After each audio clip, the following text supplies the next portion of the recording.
Dear ladies and gentlemen, we will speak today in English because we have a really important person and he's today to make some really important mission from Ukraine in Austria, and this is Mykola Belesk.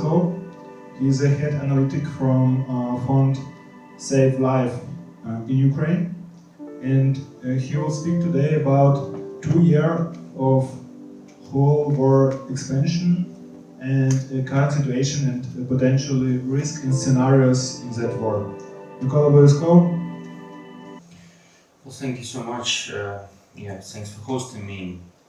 Actually, the reason why I'm here is an invitation of our mission to the OSCE, because, as you know, here in Vienna there is a headquarters of OSCE, and annually they conduct so-called annual review conferences, and our mission, which is creative, and that's the reason to claim them, so they do this kind of side events. And for the side event with my Polish colleague, we presented a short discussion paper, which is now published as far as I understand. So you can make yourself familiar with this paper. It's actually the same title, the same idea, like overview, how the war evolved in the last 2 years, what is the current state of play, both military and strategic, and possible two scenarios. And maybe actually I save time, save effort, and follow upon this very paper, maybe some ideas from this paper. So how war evolved?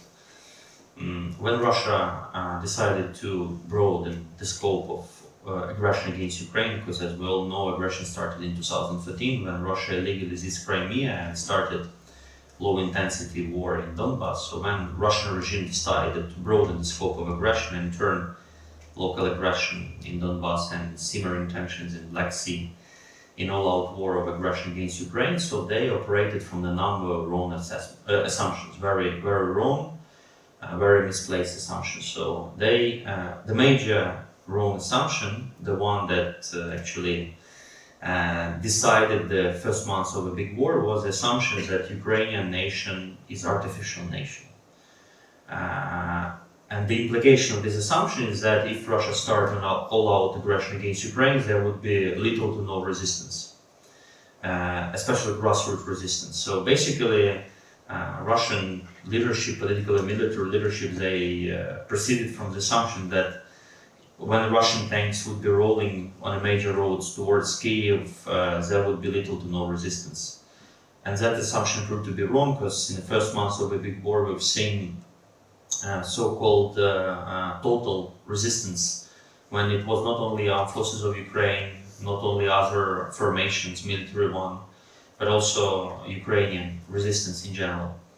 And another wrong assumption on which Russians operated was that Russian armed forces, they progressed in the last 15 years before all-out war, and Ukrainian armed forces didn't progress. So they overestimated themselves militarily, and they underestimated ourselves, Ukrainians, militarily. And because of these two wrong assumptions, one is political, another is military one, Russian fails plan miserably, because events of end of February, March 2022, they made clear that 200,000 Russian troops is not enough for a country of such a scale, and the sophistication of these troops is also not enough. And basically, unfortunately, this assessment of like correlation of forces, both political and military, it was also unfortunately shared by our Western partners. Because if you recall, before the all-out war, there was expectation that Ukraine has close to zero chances in army versus army contest, and quickly our struggle against Russia would turn to guerrilla warfare. And that assumption also proved to be wrong, and that's an assumption with negative implications, unfortunately, for sure. So these are two reasons why Russian original plan failed. And in March, at the end of March, at the beginning of April 2022, Russia did a regrouping. They withdraw their forces from northern Ukraine, from the Mykolaiv region, and they decided to concentrate specifically on eastern Ukraine. Because in eastern Ukraine, in Donetsk and Lugansk regions, there was a major concentration of Ukrainian forces, and the Russians thought that if they were able to encircle this grouping of forces, it would mean that they would strengthen their negotiation position and would be able to dictate their will. And the Russians also had an advantage. So our advantage back at the time was a mass scale of resistance, and Russian advantage at that time was amount of land-based firepower. So they were banking on their superiority in a number of barrels, also number of MLRS systems, and they thought that sooner or later Ukrainian troops, under the pressure of preponderant firepower, they would yield, they would start to withdraw, and that assumption also proved to be wrong. And the Russian offensive peaked in early July 2022, so it's like 2 years ago, when Russia seized control of Lysychansk and Severodonetsk.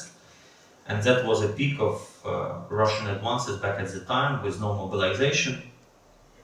And also another factor that contributed to stabilization of the front line, of course, was shipment of Western precision firepower of M142, M270 MLRS systems with ammunition at a range of 85 kilometers, very good one, which we employed against Russian warhouses, rare warhouses, command and control nodes, also some like bridges. And the fact that Russians didn't want to mobilize, plus Ukraine was provided with precision firepower, helped not only to stabilize the front line, but also make it possible eventually in September 2022 to liberate first Kharkiv region.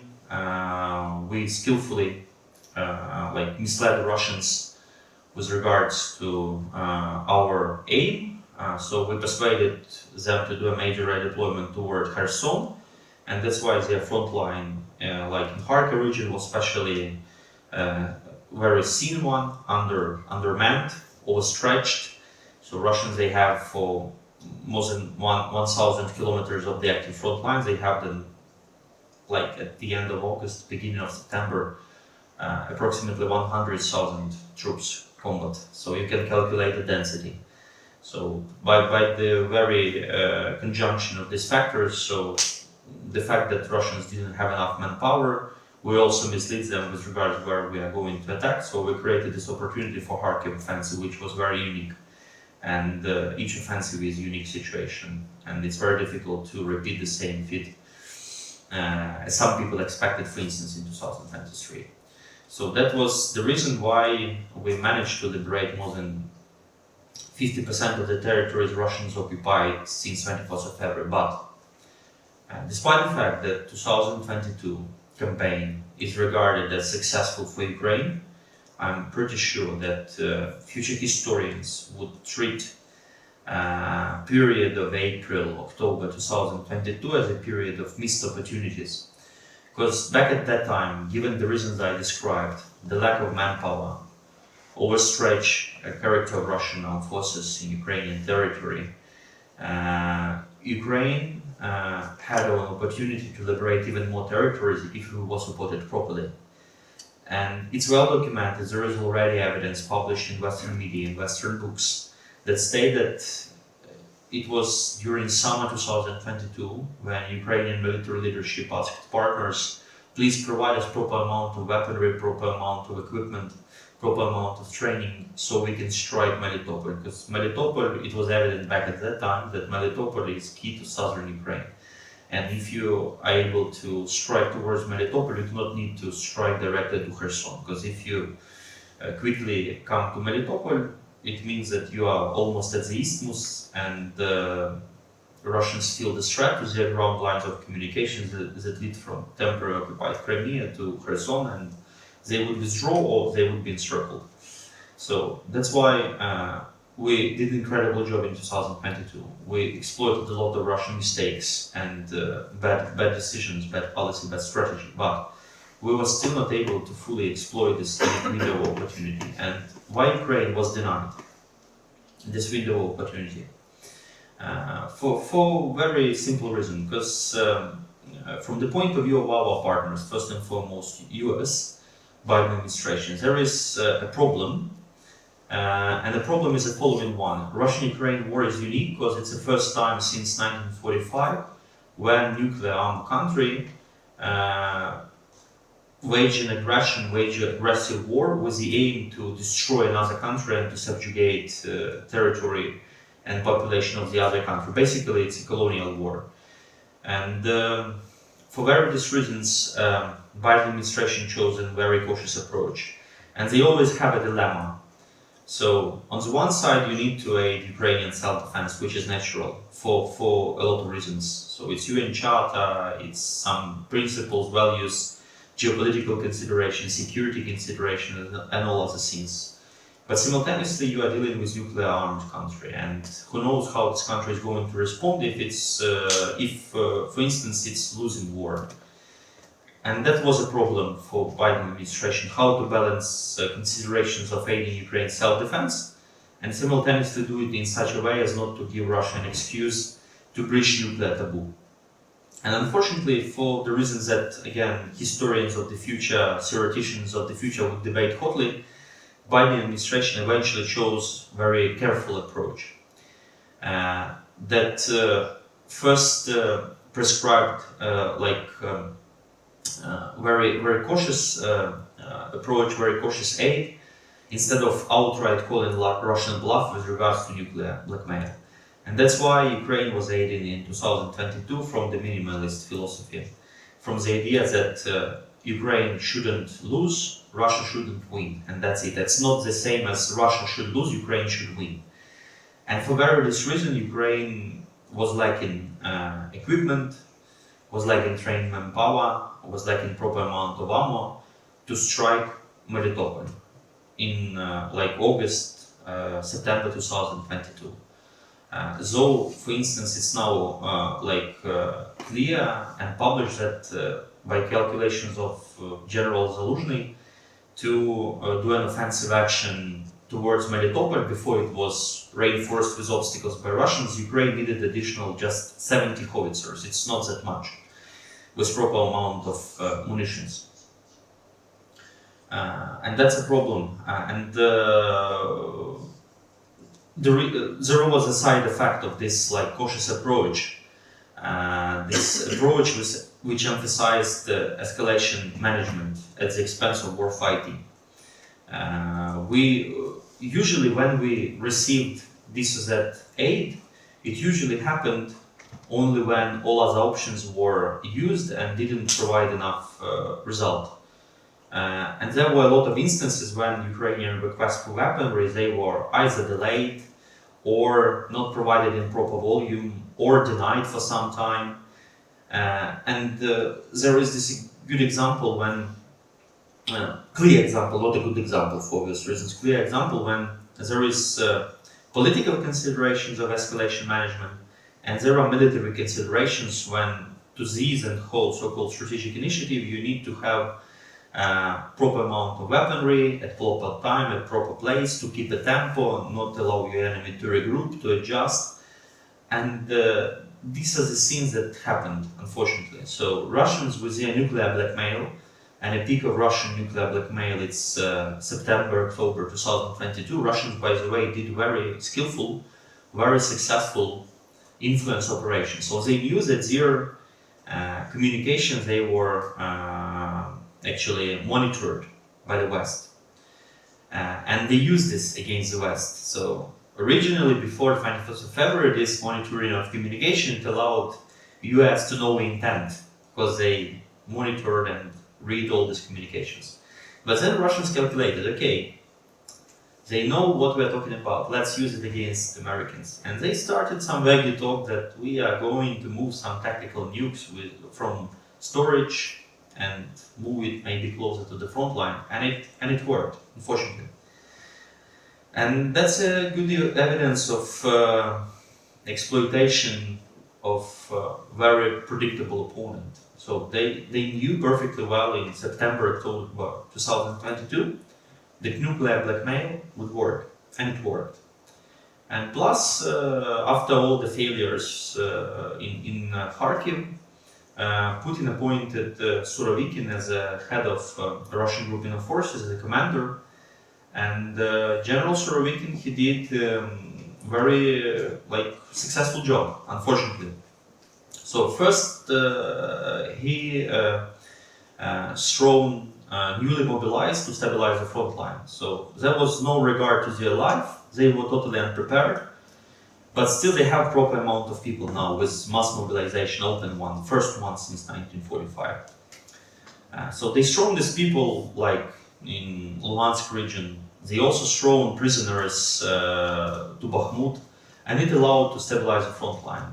Second, they skillfully and quite successfully withdraw Russian forces from Kherson region because, as I mentioned, Russians did a major redeployment. They have the biggest amount of battalion tactical groups precisely at Kherson because they thought that major Ukrainian thrust would be towards Kherson. Yes, we did some offensive action, but it wasn't a classic offensive with breakthroughs, quick pursuit operations. So we mostly leverage long-range firepower to destroy bridges that linked to banks of Dnipro at Kherson region. But Russians, they admitted that there is a risk that this grouping of forces would be totally isolated. That's why they did a successful withdrawal, orderly one. They withdraw 25-30,000 troops at least, and they did it under the cover of humanitarian evacuation, so Ukrainians were not able to destroy Russian grouping of forces as they were crossing Dnipro from the right to the left bank,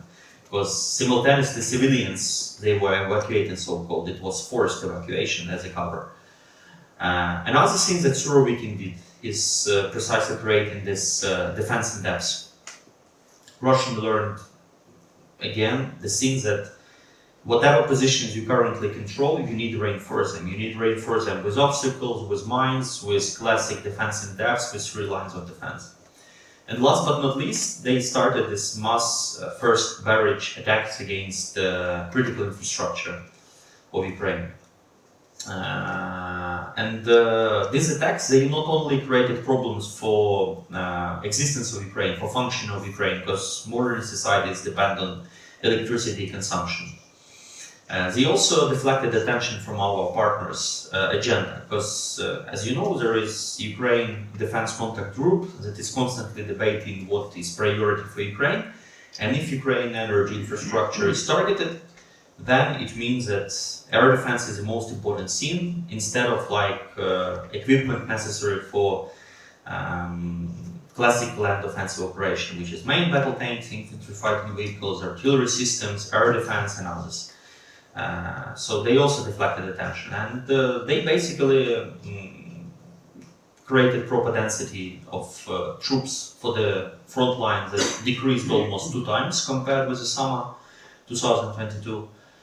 And that's a major achievement of Russians, unfortunately. We need to give credit to the army to admit that, yes, it was success. That's actually the root cause of the current problems we have. Because on the one hand, 2023, it's much easier to describe 2023 campaign. Because in 2023, neither Ukraine nor Russia was able to advance. Major advances were not present, evident as it was in 2022. But strategically, this situation, unfortunately, is working for the Russian favor, because if Ukraine is not able to liberate its own territories quickly, it means that we would be forced to negotiate from a favorable position. And another thing is that if we are not doing a major advances, it also means that international audiences are losing interest. Because unfortunately people want to have quick results, quick positive results, because otherwise they lose interest, the attention span is very short. And that's a major scene out of 2023 campaign. So we should say that unfortunately Russia, by military, non-military means, nuclear threats and all other things, they managed to stabilize the front line. Yes, they are not able to advance, as it's evident, quickly to advance, but still they improve their position, and that's a problem for Ukraine. That's a conundrum, major conundrum for Ukraine and for our partners. Because either we redefine what is success or we have problems. Because for international audience, it's very difficult to sell wars of attrition.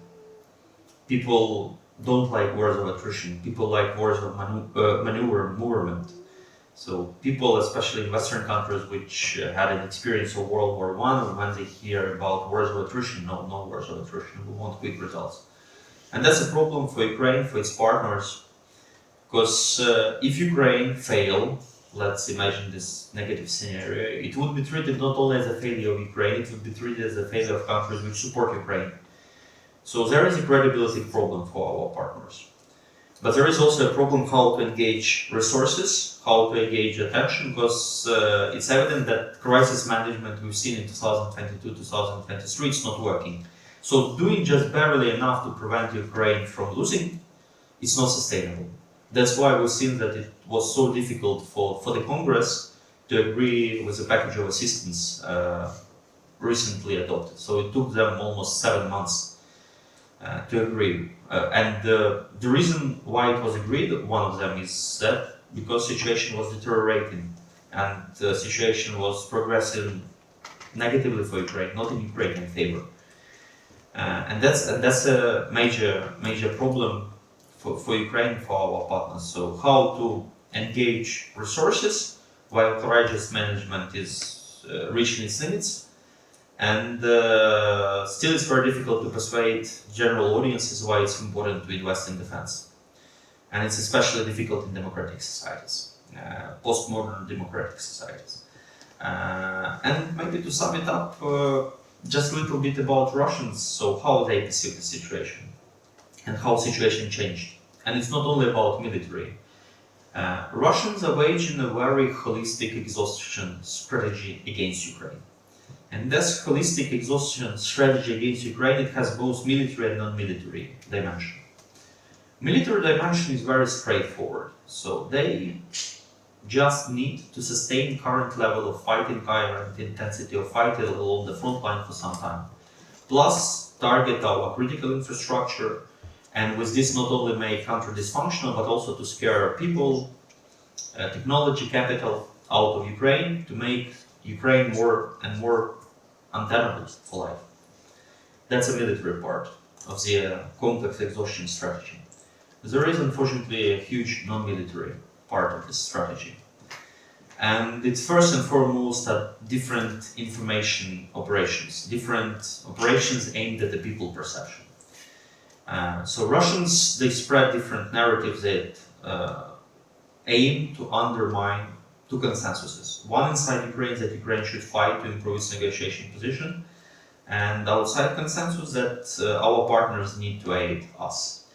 And the last example, very telling one, of these Russian operations is that they used a number of articles appearing in Western media during spring 2024 about so-called negotiations between Russia and Ukraine in February, April 2022.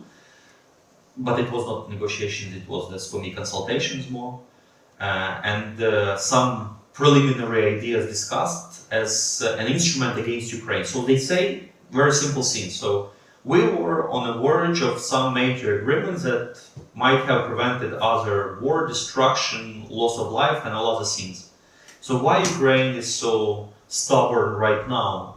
Why Ukraine is not negotiating right now? Because we were at the precipice of major agreement that might have settled this war. So they are very skillful at exploiting the very fact of exchange of ideas, perspectives, consultation. It should be first be another example of this Russian war in information domain. And another thing that Russians are skillful at even using the very fact of some consultation against Ukraine. They weaponize everything they have. They weaponize even this idea of some negotiations and so on. So they combine military and non-military, and they have in mind this strategy of exhaustion. And that's only my guess, but I think that Putin, in his own head, is waging another northern war. Northern War, as it's known, it's lasted more than 20 years. It started with major military failures for Russia, but eventually Russia recovered and managed to defeat a major military power at that time, Sweden. So they have example that, yeah, maybe we started with failures. We lost a couple of times, we're not so successful on the battlefield, but if we combine military and non-military things, and especially non-military, Russians are very good at affecting people's perception of changing the angles, changing how people see the situation. If we combine it, and if we are stubborn, if we commit more resources than Western countries, sooner or later these two consensuses would crumble, and Ukraine would find no other option than negotiate on Russian terms. And another thing, the last thing, is that unlike 2 years ago, when there was an ideological confusion in Russia, for Russian leadership it was very difficult to persuade their population why it's important to do war of aggression against Ukraine, which is, again, it's obvious that Ukraine poses no threat to Russia. You can pose a threat to nuclear superpower. So there was no existential threat to Russia which justified such a thing. But Russians, again, are so skillful that now they find this rational, ideological one. They cast aggression against Ukraine all out as a preemptive war done because Ukraine is an instrument of Western countries to inflict strategic defeat on Russia. That's why we preemptively attack Ukraine, because otherwise we would have been attacked. And that's why it's war still existential for Russia, as they present it. That's why we need to fight no matter what. And that's a big problem. And simultaneously, they also created not only narrative for their own internal consumption, they also created narrative for countries that see themselves and present themselves as non-aligned, neutral, but a lot of them are actually Russian-leaning. So the Russian idea is a very simple one. There is a global minority, which is Western countries or Western-leaning countries, and there is a global majority, emerging poles, emerging powers. And Russia is a vanguard of this global majority.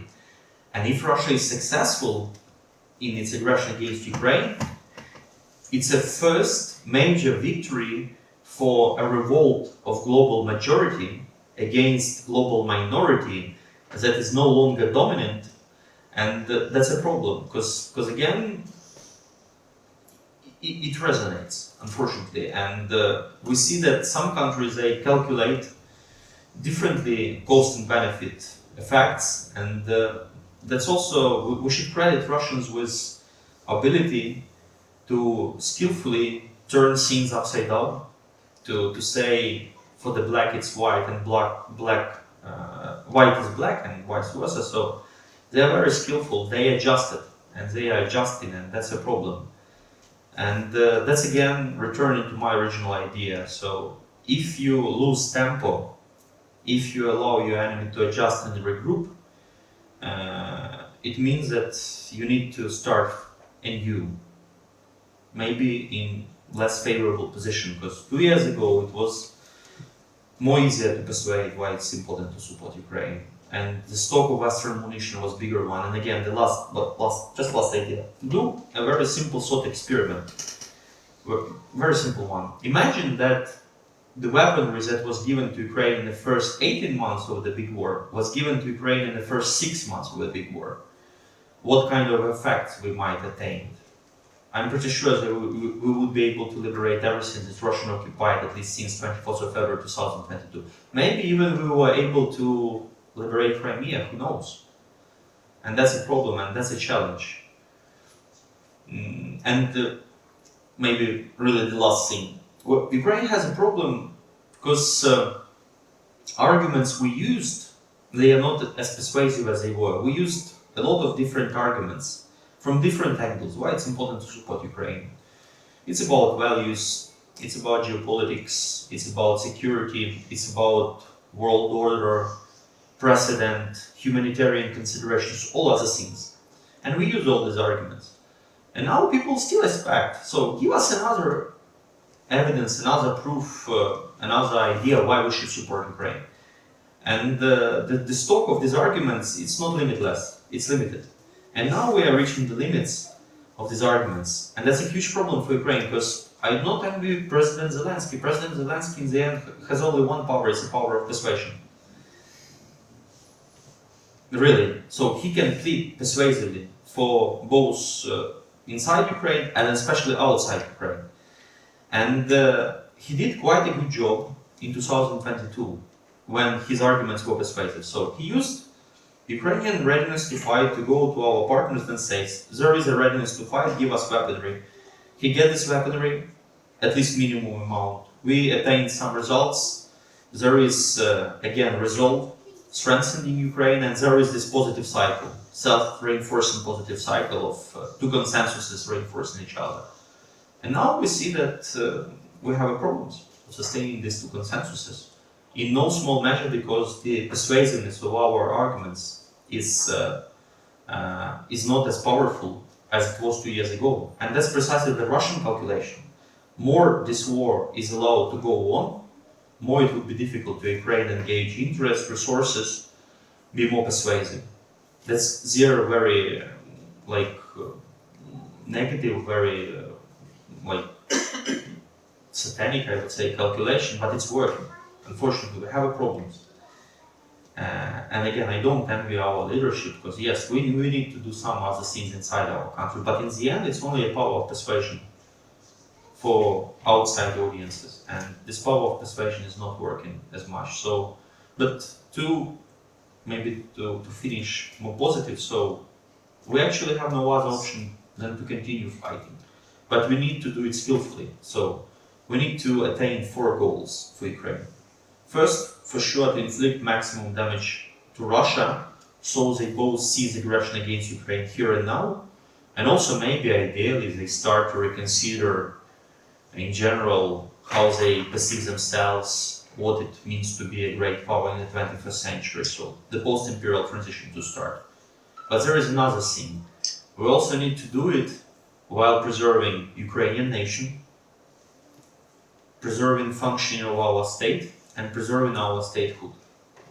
So we need to very carefully attain all these goals and calculate all the risks. We can do it, but it requires additional effort, and in the end also require additional commitment out of our partners, because price of inaction is usually bigger than the price of action. And Russian-Ukrainian war is not the first example of such rule. Unfortunately, usually people understand this in hindsight, not during events that are developing.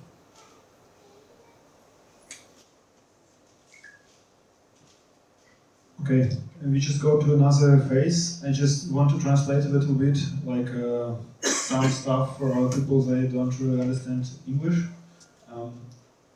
Розмова була про те, що творилося в 22-му році, наскільки війна була іншою, ніж зараз, наскільки вона була з точки зору аналітики цікавою, і там було теж перечислено навіть ті речі, за які ми насправді маємо віддати належне нашим ворогам, росіянам, так як було сказано генералу Суровікіну, який використав ті можливості, які в них були.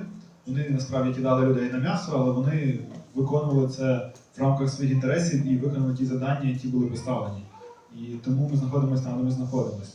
Далі була дуже важлива теза, що в 22-му році було набагато легше отримувати допомогу з Європи і з світу, ніж зараз, тому що позиції трошки інші. В 22-му році ми відвоювали свою територію, а зараз, на жаль, ми знаходимося в так званій траншейній війні, як було колись в часи Першої світової війни. І це ті речі, які насправді людей змучують і не дають їм.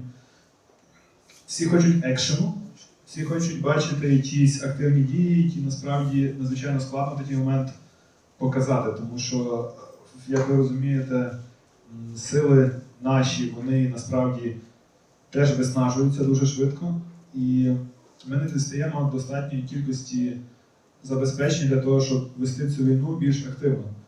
І як було наведено, Миколою, що якби Україна отримала стільки військового забезпечення в перші 6 місяців, як ми отримали перші 18 місяців, то, ймовірно, ми б відвоювали вже всю територію, яка була захоплена після повномасштабного вторгнення, а можливо, ми б і мали можливість відвоювати навіть Крим.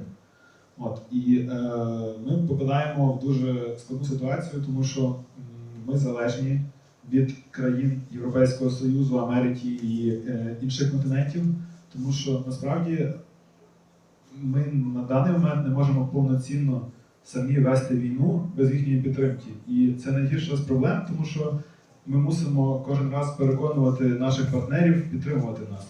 І насправді я додам трошки від себе. Ми зараз проїхали близько 46 міст Європи, і ми розмовляли з різними політиками, ми розмовляли із людьми, і люди насправді не розуміють, чому саме вони мають підтримувати Україну.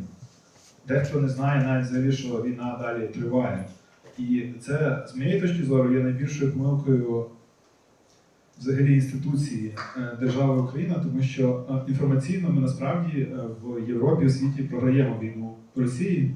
І з того, що я побачив, це є те, що Україні насправді треба посилювати, бо саме цей напрямок дає можливість отримати ту допомогу, яку було названо, яка нам необхідна для того, щоб вести війну. Ну і найважливіша точка зору, що насправді у нас немає інакших сценаріїв. У нас є сценарій лише один. Ми мусимо вести війну далі, ми мусимо оборонятися, ми мусимо не програвати, тому що насправді результати нашого програшу вони є катастрофічними. І якраз тут я хочу запитати Миколу, ми зараз дійдемо до пункту, коли ми будемо задавати питання. Я якраз хочу запитати важливе питання для мене особисто. Я скажу спочатку українською, потім я перекладу англійською. Питання, наскільки ми правильно і чи достатньо ми комунікуємо з нашими партнерами, щоб вони розуміли наслідки поразки України в тій війні. And I want to ask something, I am already done with translation, and I want just to ask something, because we was in 46 cities, biggest cities from whole Europe now, with our exhibition to European election. And we spoke with many people, with many politicians, with many journalists. And this is like the main question is why we need to help you and why we need to be active in that war, because this is not our war. And this is like the thing that I need to ask if it's really okay, or what we need to change to give some more information about that war and about the consequences of that war if Ukraine lose. And the thing that Mykola said to us is like Russian just translate that propaganda in whole Europe, in whole world. Really, really clever and really, really good, because they have so much money, they have so much connections that they done in that 30 years after USSR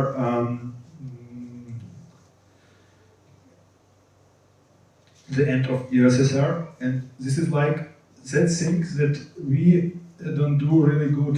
This is like our problem, because we don't have so much connection, we don't have so much power in this sphere. Like informational war is like that war that can help us to become all of weapons for defend ourselves.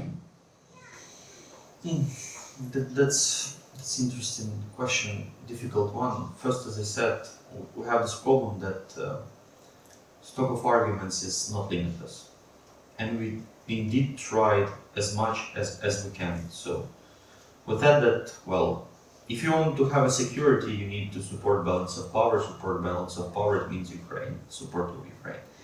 If you want to not to cope with humanitarian consequences if Ukraine fails, then you need to support Ukraine militarily.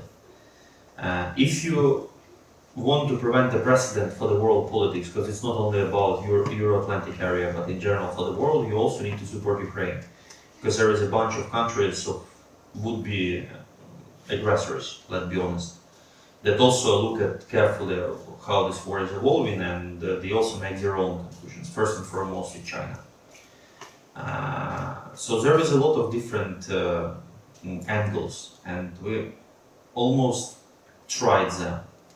Now, from time to time, we use arguments. So, what if Ukraine fails? So, what effects it would have? So, Russia might exploit Ukraine's geography being closer to Europe. Russia might exploit some human resources, as we've seen it done with Donetsk and Lugansk regions.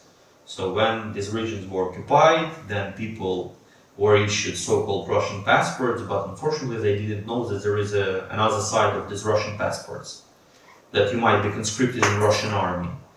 But it's not about tragedy of these people, but the fact that Russia is using the resources of newly occupied territories to continue war, to sustain war. It's imperial model. So you occupy some territories, you recruit people, you throw them, you do not think about whether they come back or not, because it's not your citizens actually. It's about, talking about like even now, Central and Eastern Europe is not as militarized as it was during the Cold War. If Ukraine failed, you need to bring much more troops, first and foremost American troops, but also other Western European countries, to Poland, to Baltic states, to Romania, to Slovakia, to Hungary, and all other states. So it's cheaper to support Ukraine. But yes, there is this problem that, well, the stock is not limitless. And that's actually what Russia is banking on, that sooner or later people would start to lose interest. People would get bored, especially current people, let's be honest. People, as you mentioned, people want to have quick results. People want to see a movie that ends in 2 hours with happy end. It might end quickly with a happy end if enough weaponry was given in April, October 2022. Now we are in a war of attrition, and war of attrition only end successfully if there is a major mobilization of resources. And again, maybe I would say, I'm honest that we're not the ideal one. I would say the following way. Learn from Ukrainian mistakes. We also thought, even after 2014, but before 2022, that big war won't come. That's why we also underinvested in defense. For sure, this bigger investment might not prevent this war, but learn from Ukrainian experience that if you do not do certain things now, the price of inaction in the near future would be a couple of times bigger in a lot of senses. Money, people, lost opportunities, and all other things. So that's how we should communicate, should alarm people. On the other hand, again, it's not only about Ukraine. The problem is not only about Ukraine.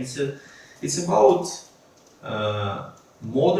postmodern democratic societies that are not interested in defense.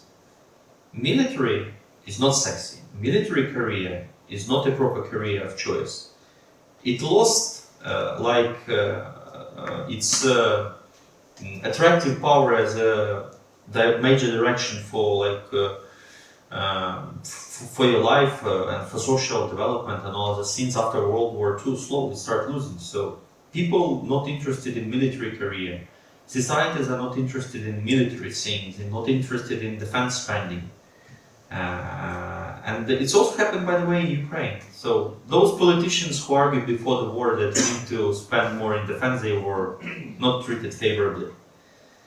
And now we have the situation of Russian aggression. So learn from our mistakes and remedy the situation before it's too late. And by the way, it's much cheaper to support Ukraine now than increasing armed forces, and people do not want to join ranks. Even during peacetime, look at the most armies of NATO countries, they are not meeting the requirements they need to enroll every year. People are not ready to join ranks even during peacetime. What about the war? So that's why we need to say about this, but also to know limits. So unfortunately, there are some limits what we can do. It's not a miracle. There are always constraints, psychological, ideological, institutional. and all other constraints we operate. And that's a challenge, again, another challenge for Ukrainian strategy and political and military leadership.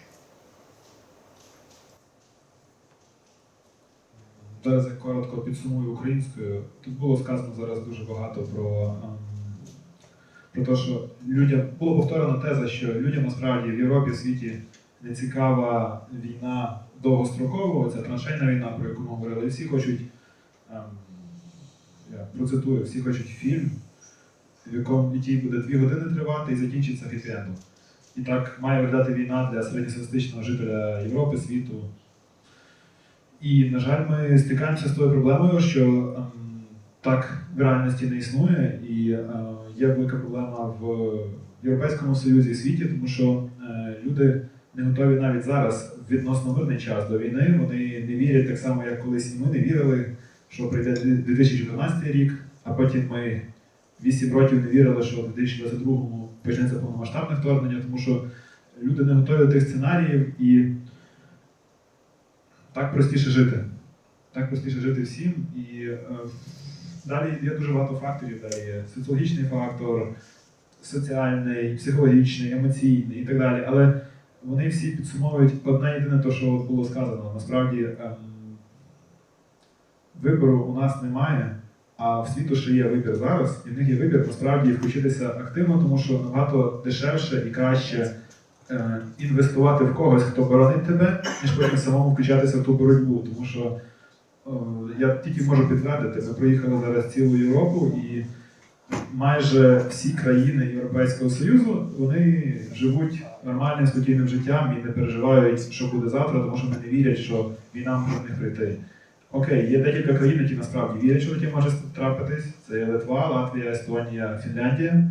Вони нам прямо говорили, що ми вас підтримуємо, бо ми розуміємо, що ми маємо бути наступними. І це дуже складно, тому що коли ти розумієш, що більшість країн живе і просто не може реально оцінити ситуацію, наскільки це небезпечно, тому і складно доносити інформацію. Але робота в тому напрямку йде, і насправді це є завдання нас всіх тут, які тут зібралися, продовжувати цю роботу. І згідно того, я хочу якраз задати ще одне питання, тому що... Мати на увазі помилки України. Так. Що країни Європи і світу мають вчитися на помилках України.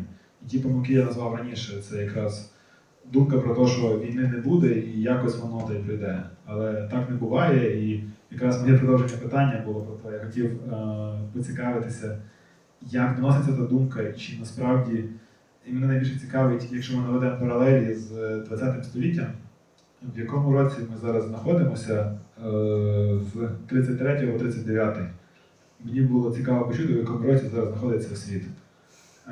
I would like to ask it in English, because it's really danger to ask something like that, but some people don't understand it, some people understand it. Also in Croatia we had a long speak with one general from Croatia, and he thought the same thing as like us.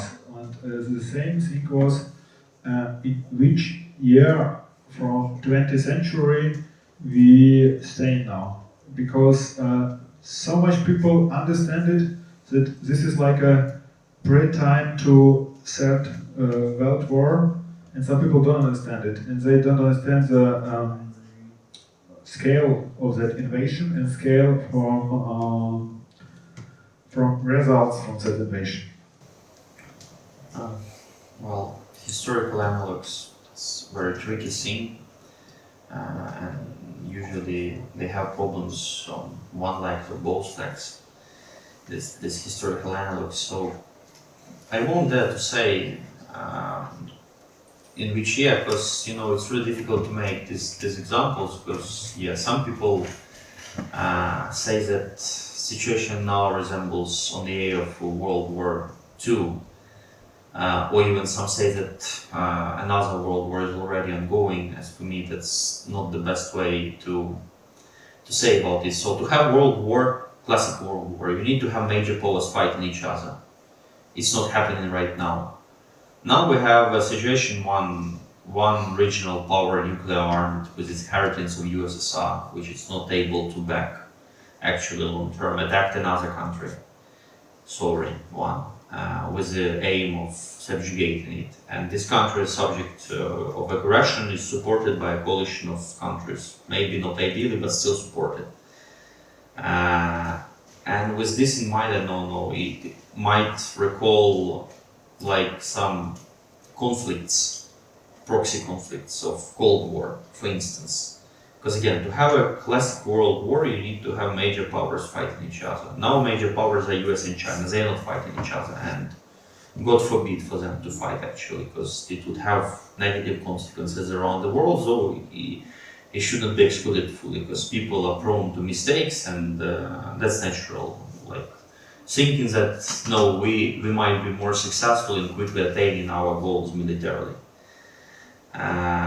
So as for me, that's a better comparison with some Cold War conflicts, proxy ones, especially because US is supporting Ukraine, maybe not ideally, and China is supporting Russia.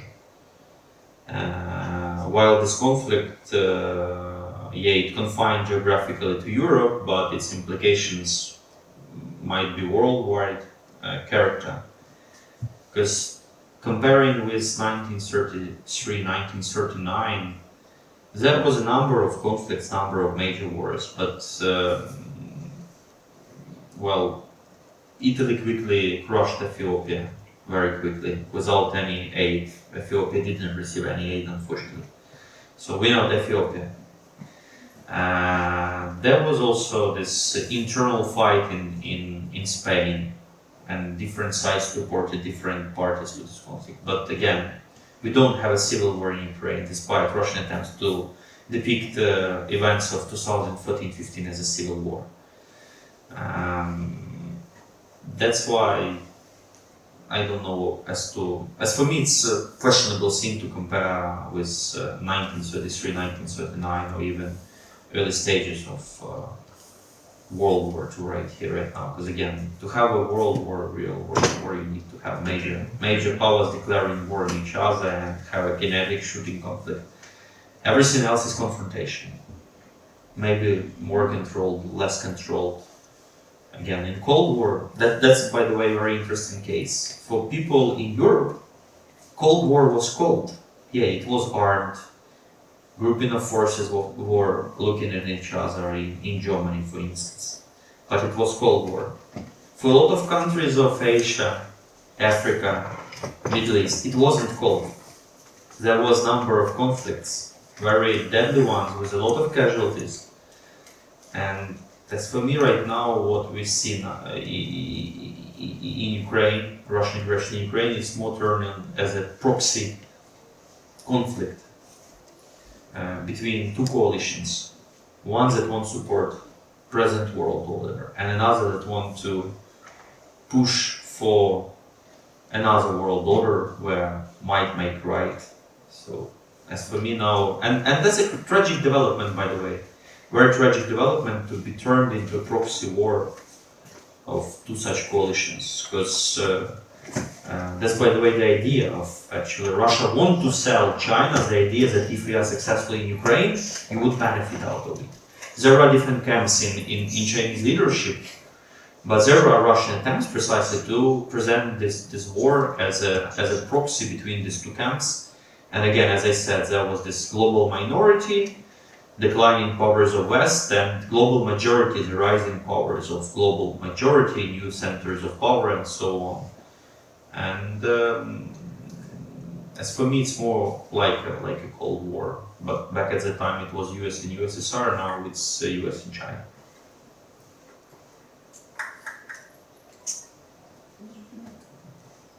Окей. У нас є питання чи уточнення. Зараз. Thank you very much for this presentation. Is it okay without microphone? Yeah. Very short maybe question, but not short in terms of its meaning. You mentioned about the 2023 developments in the battlefield, and it was, as you mentioned, it was easier for you to elaborate on these developments because 2023 was different if you compare with 2022, because both sides actually could not advance militarily. In the end of the last year, that time Commander-in-Chief Valery Zaluzhny, in one of his last articles, called this situation a stalemate, if I'm not mistaken. And he was criticized by some experts, but the majority actually discussed the substance of this stalemate. And it was a list of suggestions by him how to cope with the stalemate. And while we were expecting that the camp of allies and Ukraine would work on something to cope with the stalemate, actually we faced a delay in supplies of weapons, which influenced the situation at the battlefield in a well-known way. So my question is, what do you think about this stalemate right now? Are there any patterns that show that the situation may change? Did our partners accept the suggestions they could see back then? Because we discussed a lot of upcoming weapon supplies, F-16 supplies, so much expected development, but already many experts argue that it's not a game changer. Of course, it's important for anti-aircraft defense. It's important for some stabilization of situation in terms of countering these gliding bombs attacks and the use of aviation by Russia. But do you see any patterns that the stalemate could be coped with in terms of our interests and Ukrainian interests? And what should be done actually? Are there any chances that something is being planned to be done to cope with the stalemate? It's an interesting question.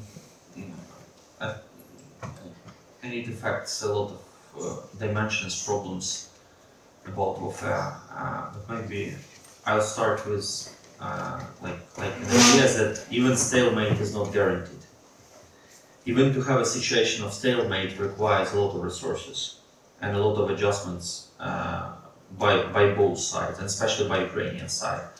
And that was an idea of people who take this article of Zaluzhny and said, don't be fooled by thinking that even stalemate is guaranteed.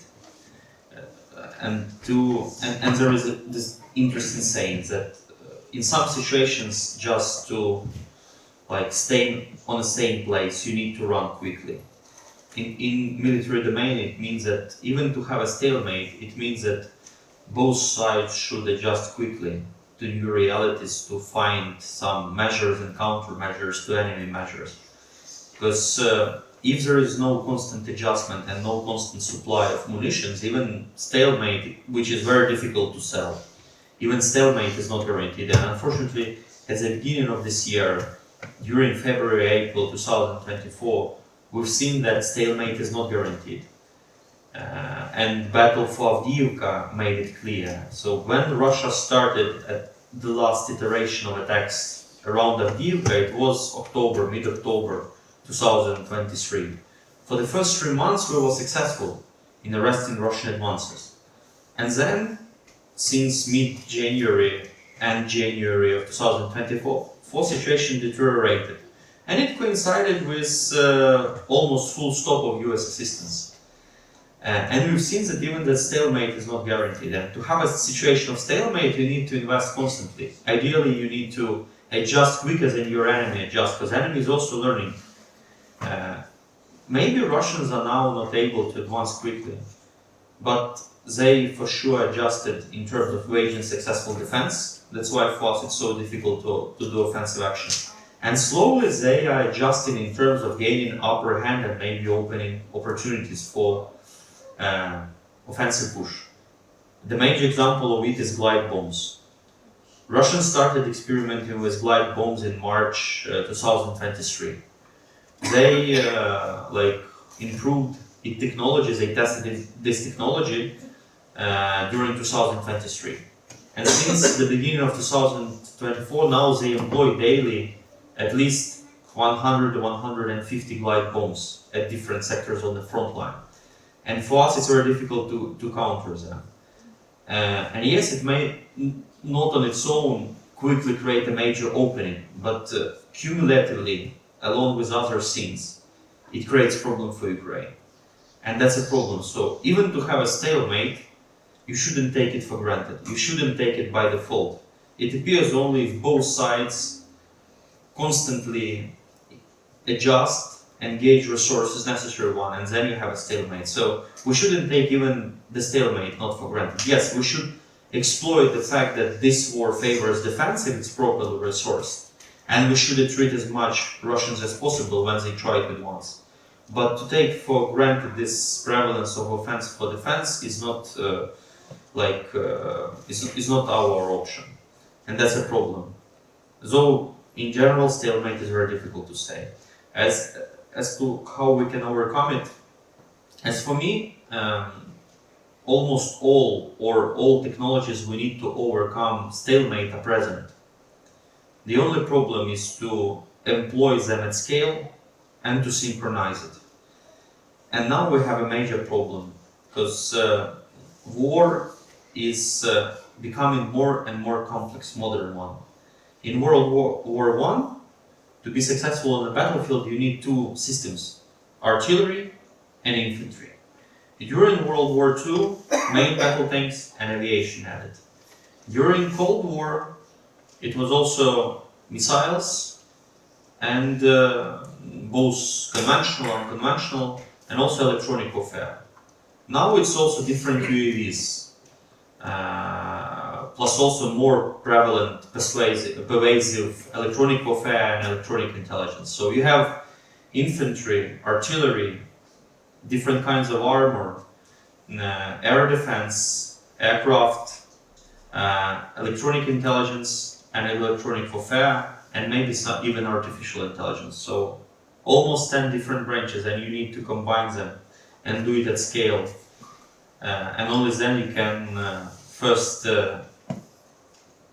penetrate enemy defenses and then do exploitation phase. And that's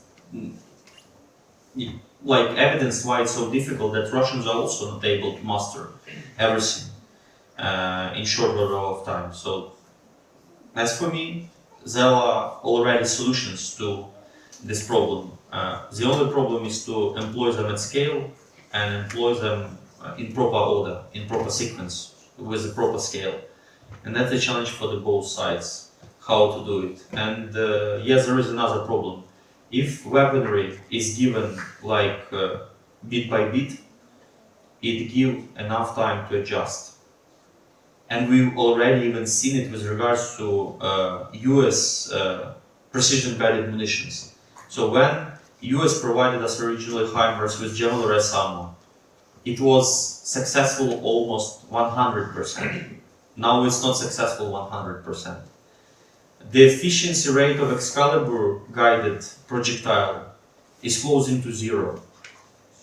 And that's a good evidence that if enemy is given enough time to adjust, even weaponry that was efficient half a year ago, would lose its efficiency.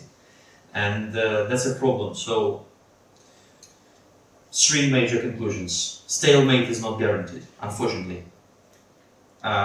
There is no one wonder weapon.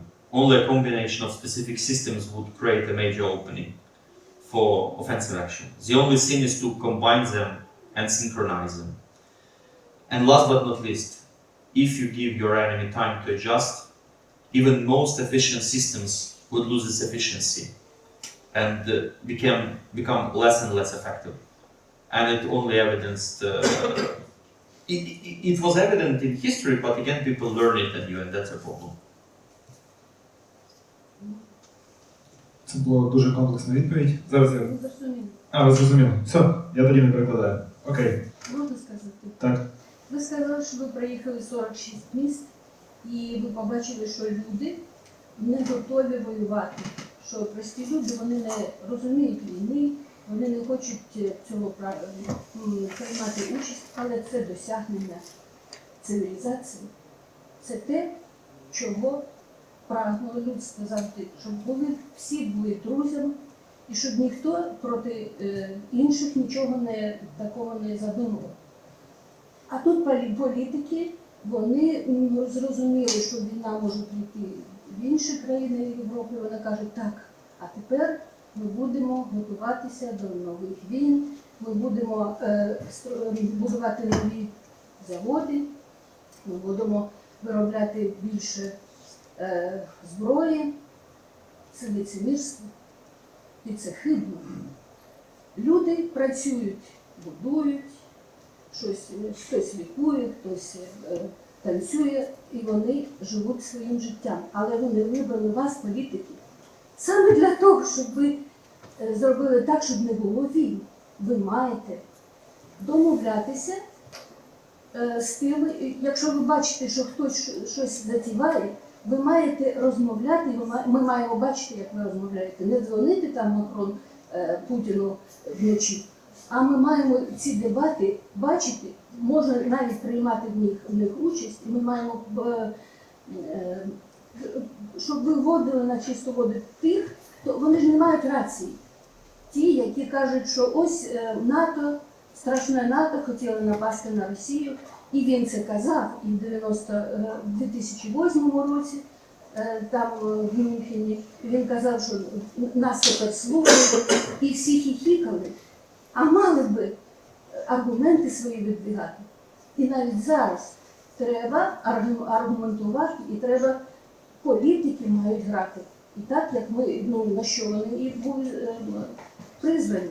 Це ж їхня робота, справа. А тепер вони кажуть, що люди, готуйтесь, ми вас пошлемо на війну. Це лицемірство. Це не є гуманне, це не є цивілізація. Всі дебати між такими людьми, які замовляють війни, які їх задумують, і навіть між релігіями має бути публічні дискусії. Словами треба працювати. Я трошки звідчую. Дуже багато ви зачепили різних аспектів. Один, що Ні, кожен дуже багато, дивіться. розмовляє своє виконання. Є такі ситуації, коли можна дуже довго говорити, але система координат не співпадає. От коли Росія, це був грудень 2021 року, Росія викотила ультиматум. І вона викотила ультиматум не лише нам. Вона сказала, вона, держава, яка має 2 чи 3% ВВП світового, захотіла диктувати волю 40% ВВП. І сказала, ви повинні піти з Центрально-Східної Європи. Це перше. Це ж теж смішно. Друге, є різні системи цінностей, різне бачення. Яке бачення Європи, США? Воно будується на тому, що давайте торгувати, давайте взаємодіяти, але при цьому поважаючи народи, поважаючи суверенітет країни. Росія не проти торгувати, але так, щоб посилюватися. Але при цьому вона хоче сферу впливу. От як можна це примирити? Шукали різні форми примирення, взаємодії, але якщо ти будеш далі йти певної межі, ти фактично даєш Росії карт-бланш. Росія хотіла карт-бланш, щоб Захід змирився з тим, що Росія може відновити Радянський Союз. Захід їй цього не міг дати без того, щоб переступити через себе. І тому війна, тому люди час від часу хапаються за зброю і починають доводити собі. Коли виходить такий корінний конфлікт інтересів, коли є абсолютно різні системи бачення, цінностей, перспектив, які виключають взаємно одна одну, вони не могли жити разом.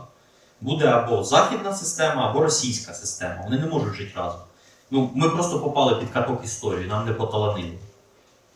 Це перший момент. Тобто намагалися, вели діалог в грудні, в січні, перед війною, намагалися якісь російські реальні претензії враховувати, але, звичайно, мова не йшла про те, щоб дати їй карт-бланш. На те, щоб вони підкорили Україну і все. Це був би вже поразка Заходу, теж була б цікава ситуація. 24% світового ВВП нав'язують волю, я не знаю, третині, може 40% світового ВВП. Це ж теж смішно, як то кажуть. Це перший момент. Другий момент. Розумієте, політики, вони можуть говорити, вони повинні говорити. Але якщо в них немає ресурсу, вони не можуть протидіяти тим чи іншим державам. Світ таке вже проходив. Чого в 30-х роках намагалися спочатку з Гітлером домовитися? Не через те, що Невіл Чемберлен був такий прям прихильник діалогу заради діалогу. Населення не хотіло бачити війни.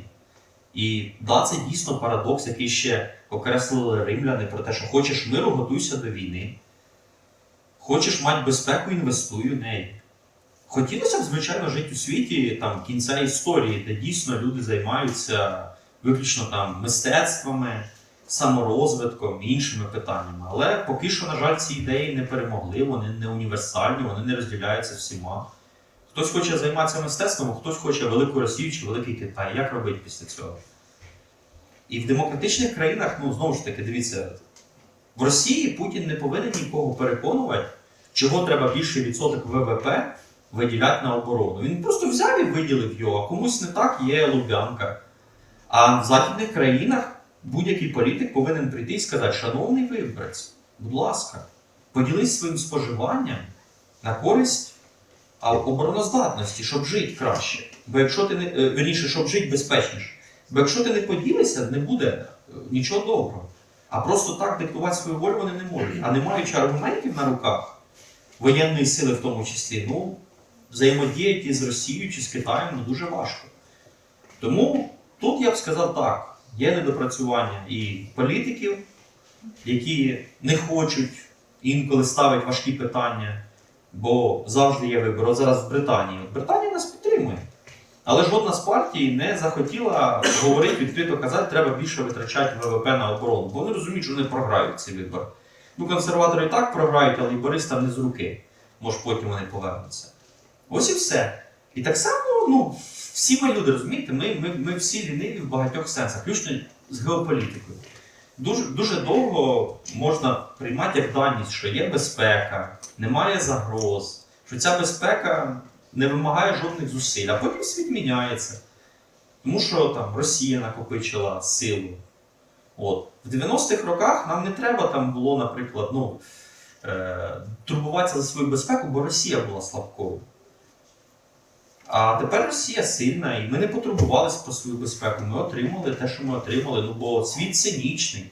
На жаль, в міжнародних відносинах сильний може диктувати волю слабкому, хоча він може і не правий в більшості випадків. Але така ситуація. Ми це постраждали через це. Тепер от люди намагаються, там, я теж комунікую, всі комунікуємо, намагаємося донести західним аудиторіям цю ж саму думку, що або ви прокинетесь, або коли ви прокинетесь, але буде вже пізно. І краще затратити зараз там додатково декілька мільярдів євро на рік, чим потім сотні мільярдів євро на рік викидати. І відтягувати їх від людей від споживання. Тому, ну, це вже було в історії не раз. Ну, наступаємо на ті ж самі граблі, ще наступимо. Ну що ж, мабуть, так воно є, такий цикл. Щось відбувається погане, трошки ми це запам'ятовуємо, потім забуваємо, потім знову вчимо. І отак от. І такий от цикл. Ну, тому я якби якоюсь мірою з вами згоден, але є всі ліміти до того, що ви описали, скажімо так, якщо ми говоримо про там, міжнародні відносини, про стратегії і про роль політиків, роль населення. Я додам також чуть-чуть.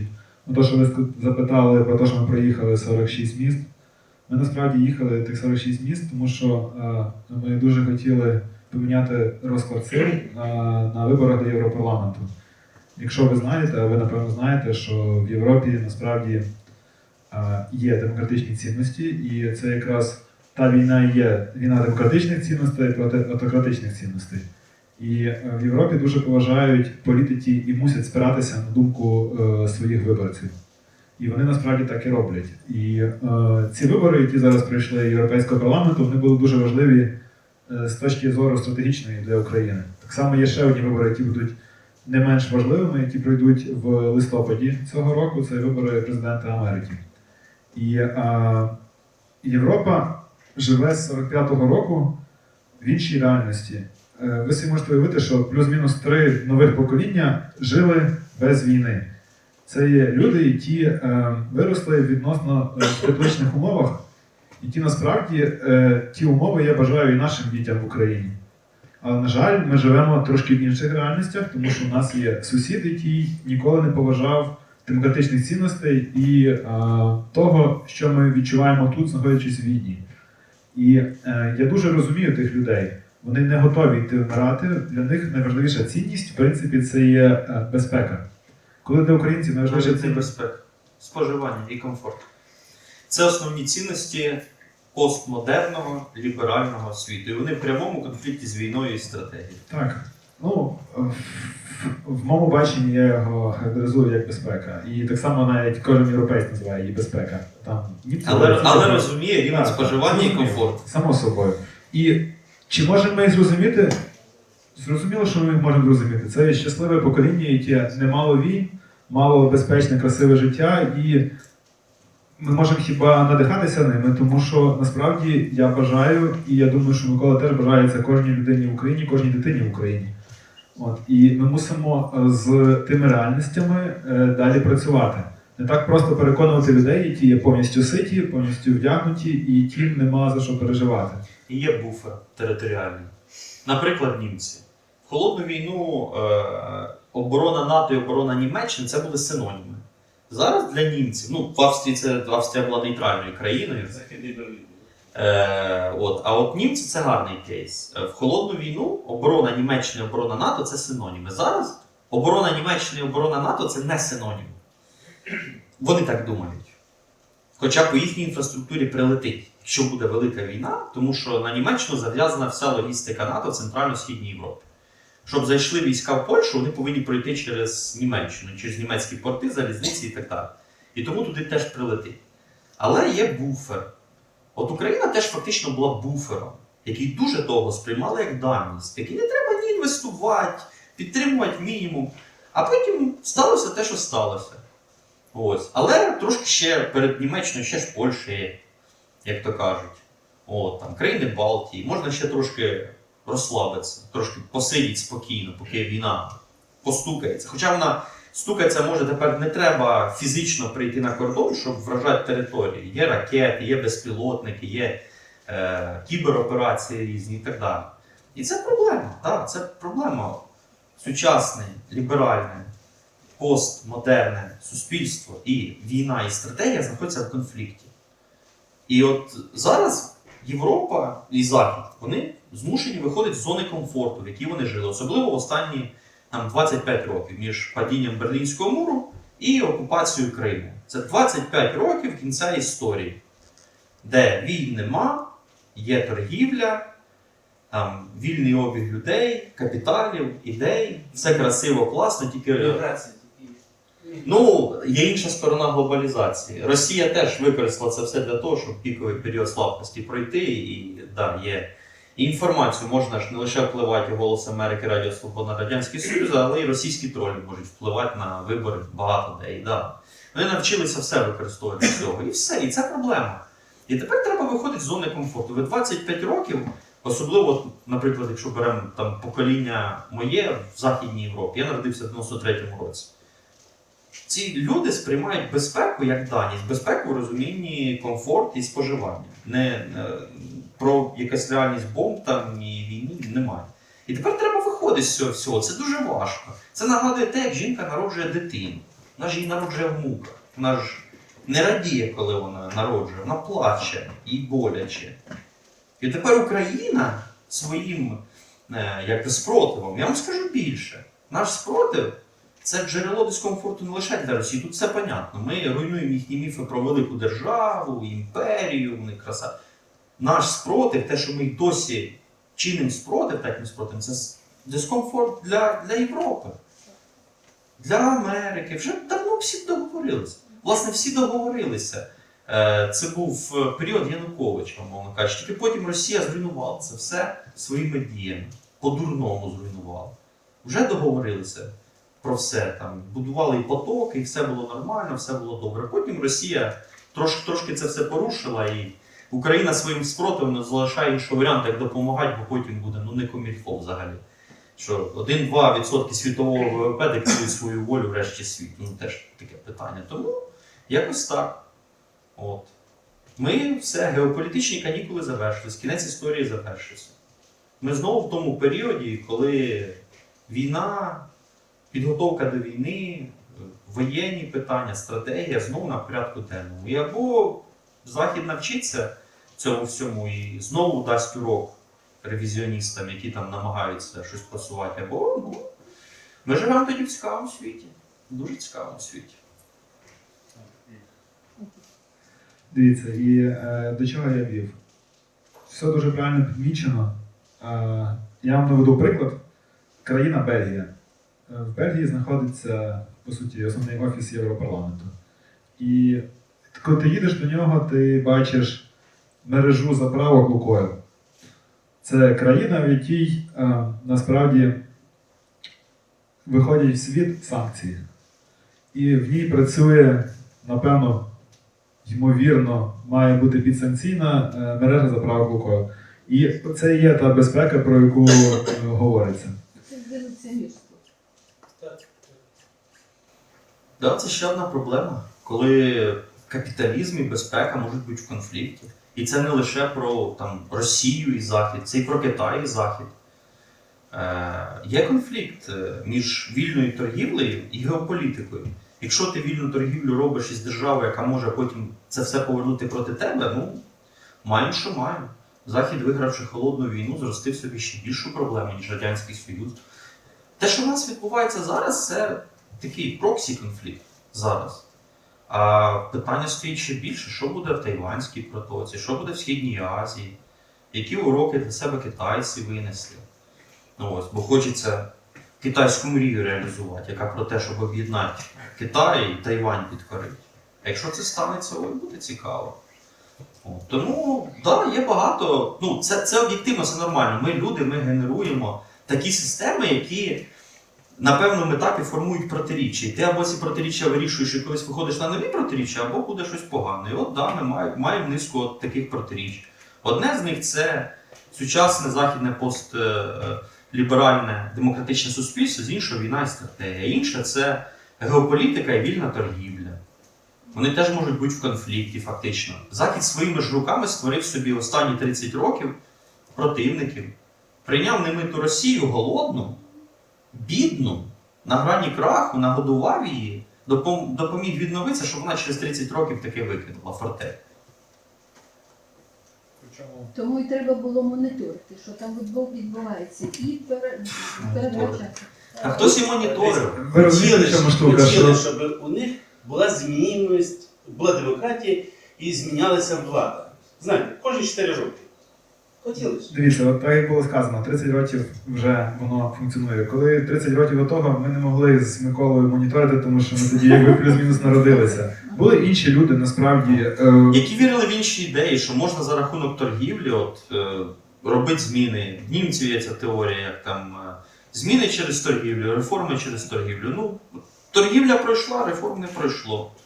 Виявилося, що можна поторгувати, але тільки собі противника отримати. Тобто, так, ми бачимо, пожинаємо зараз плоди тих уявлень хибних, на яких будувалася ця політика. Вона не спрацювала, а ми якби на собі відчуваємо найбільше ці ефекти, на жаль.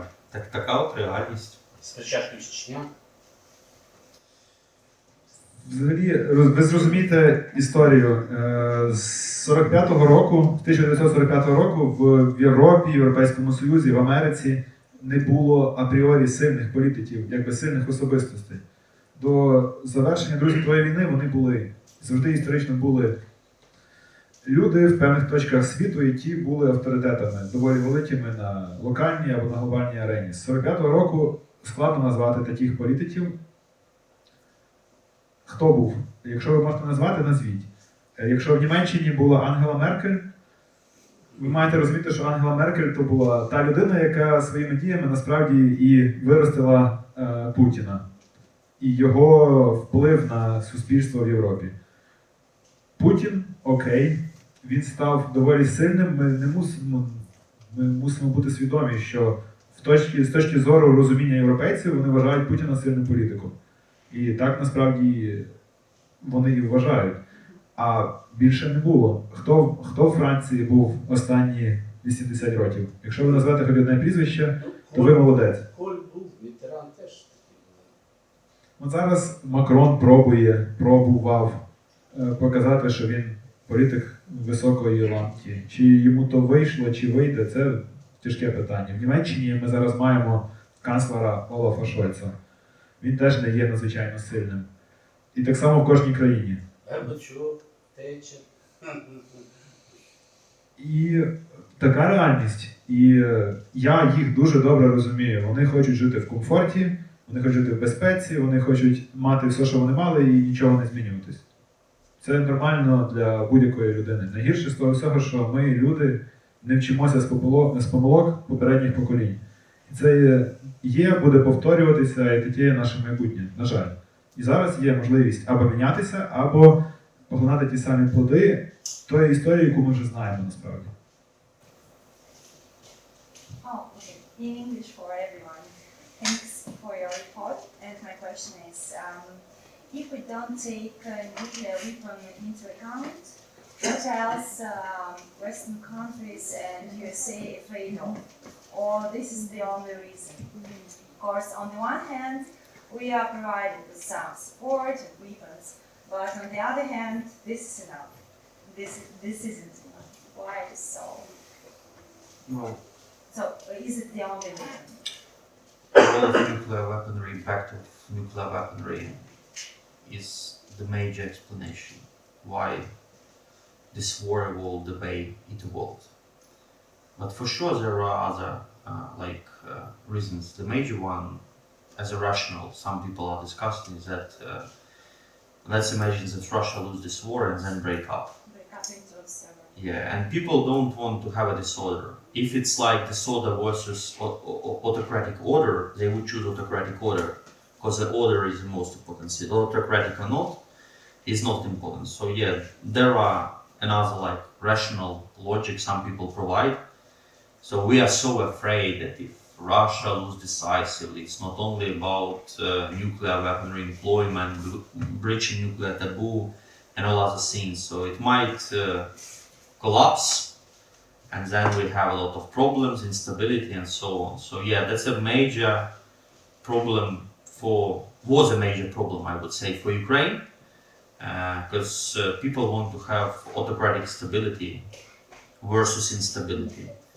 But right here, right now, again, another Russian myth that they are employing and that we should debunk is this issue that Russia do not lose major wars. Yeah, they admit that they might lose minor wars. So when you say, look at Afghanistan, but in terms of war, it was a minor war. In terms of scale and stakes and all that, it wasn't existential for USSR. So they say that if it's indeed existential fight, Russians never lose existential fights. It's not existential fights for obvious reasons, but still they try to present this image of omnipotence, the image of imperviousness to any pressure and so on. Yeah, it's part of the operations, and we need now to demonstrate that no, Russians lose even major wars. A good example of World War I. Russian Empire lost World War I, despite a major effort, despite improvements. But again, it's a good example. That's World War I, a good example that modern wars are never about battlefields solely. It's also about societies. And that's a cautionary story for both combatants, not only for the Russia, but also for Ukraine. That's just a comment, like in addition to everything that we mentioned. But right now, there is another story we should deal with. It's a story that Russia never lose wars of existence for themselves, and we need to debunk it, and we need to deal with this kind of things. But in terms of impacting how this war developed, nuclear weaponry is the most decisive factor. Everything else is addition to this. So nuclear arsenal is working despite it's not being employed luckily for now.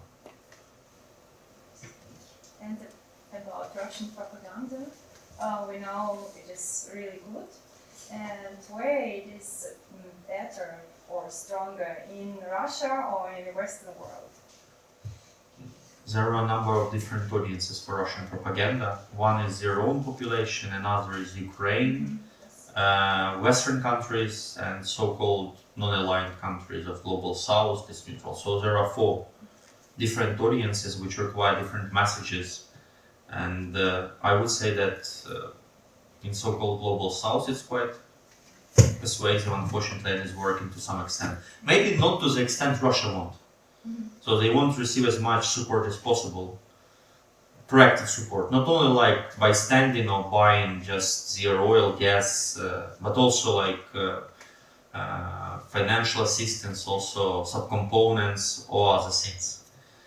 But it's working. And again, that's a problem that Russians present this whole thing that we are not fighting only for ourselves, we are fighting for you. We actually want to destroy this Western-centric world. And that's a problem. And they also exploit, again, for them it's easy to present this this US double standards. And from time to time we are perceived not on our own but through the lenses of this or that country interaction with US. And for Russia it's very difficult to spread the message that, well, US is only asking when it wants to have some assistance while not giving proper attention to problems of the countries of Latin America, Africa, Middle East, Asia, and so on. So their messages, they are quite persuasive in their own country. Again, now Russians themselves are indeed confident they are waging existential war, which is not, but it's a big success of Russian propaganda. Also, they are quite successful in these global South countries. To a certain extent, they are now more active in Europe and in North America, so they find some audiences, especially those countries and constituencies that are skeptical of they think that it's just like some resources been spoiled and that's it. And again, now we are at a disadvantage because in Western countries, in US, there is this debate as to what extent US should be engaged in world affairs after failures in Iraq and Afghanistan. We are so unfortunate. I would say that Ukraine is one of the countries most negatively affected by the US decision to invade Iraq 20 years ago. We are reaping side effects of this wrong invasion in the end. So we are so unlucky that 20 years ago, another president of the US adopted for whatever reasons these decisions, which resulted in a lot of dollars, billions of dollars spent unwisely, losses of life, discrediting US, calling into question model of US leadership and all other things. And we are the ones so unsuccessful to be affected by all these decisions actually. So there are some skeptics unfortunately in these countries. There are also different political spectrum. There are some segment of left-leaning politicians, not all of them, but extreme left, that is always thinking that it's US imperialism that is the source of problems instead of Russian imperialism. There are some right-wing politicians that all about Christian values and all other things, conservative things, and Putin is a defender of conservative and Christianity and whatever. So there are some segments they want to affect. And in Ukraine, unfortunately, yes, they also regrouped again. The major problem is that there was a shock. Russians, they indeed have a shock in the first months of the big war. They have a big plan, it failed spectacularly, but then they recovered. They recovered both militarily to a certain extent, and they recovered also in terms of this or that messages, and they are very creative. And there is, by the way, the problem. Some people think that we should address this or that Russian narrative, this or that Russian false proclamations and all those things. That's totally losing approach. Instead of addressing Russian messages and being totally reactive, there should be wise influence operations. For sure, they should be based on truth. They should demonstrate to Russian population, to audiences in wider world, why Russian policy is totally wrong. So instead of addressing Russian narratives, there should be like proactive approach. But here we have a problem. From time to time I raise this idea and I said, we are sorry, NATO is a defensive alliance, we are all about deterrence, we are not about any proactive things and so on. So there is no this healthy combat, proactive approach. Combat in broad sense, it's not necessarily about fighting war. It's about, instead of addressing Russian falsehood, it's about devising your own narratives, your own ideas. So we have a situation, we don't have this situation that was during the Cold War when it was Russians or Ukrainians under Russian occupation or whatever who were listening Voice of America, Radio Free Europe and all other things. It is Europeans and Americans that are more affected by Russian information operations instead of other way around. So it's time again to learn anew this important dimension. Yes, it should be done. It's not about total false, but it's about presenting contradiction. It's about presenting all the nonsense actually of Russian approach, presenting to the Russians, to the other audiences. And unfortunately, West is losing this battle. I agree with this. That's a problem. We're all about deterrence, no combat action. What they're talking about. We only respond.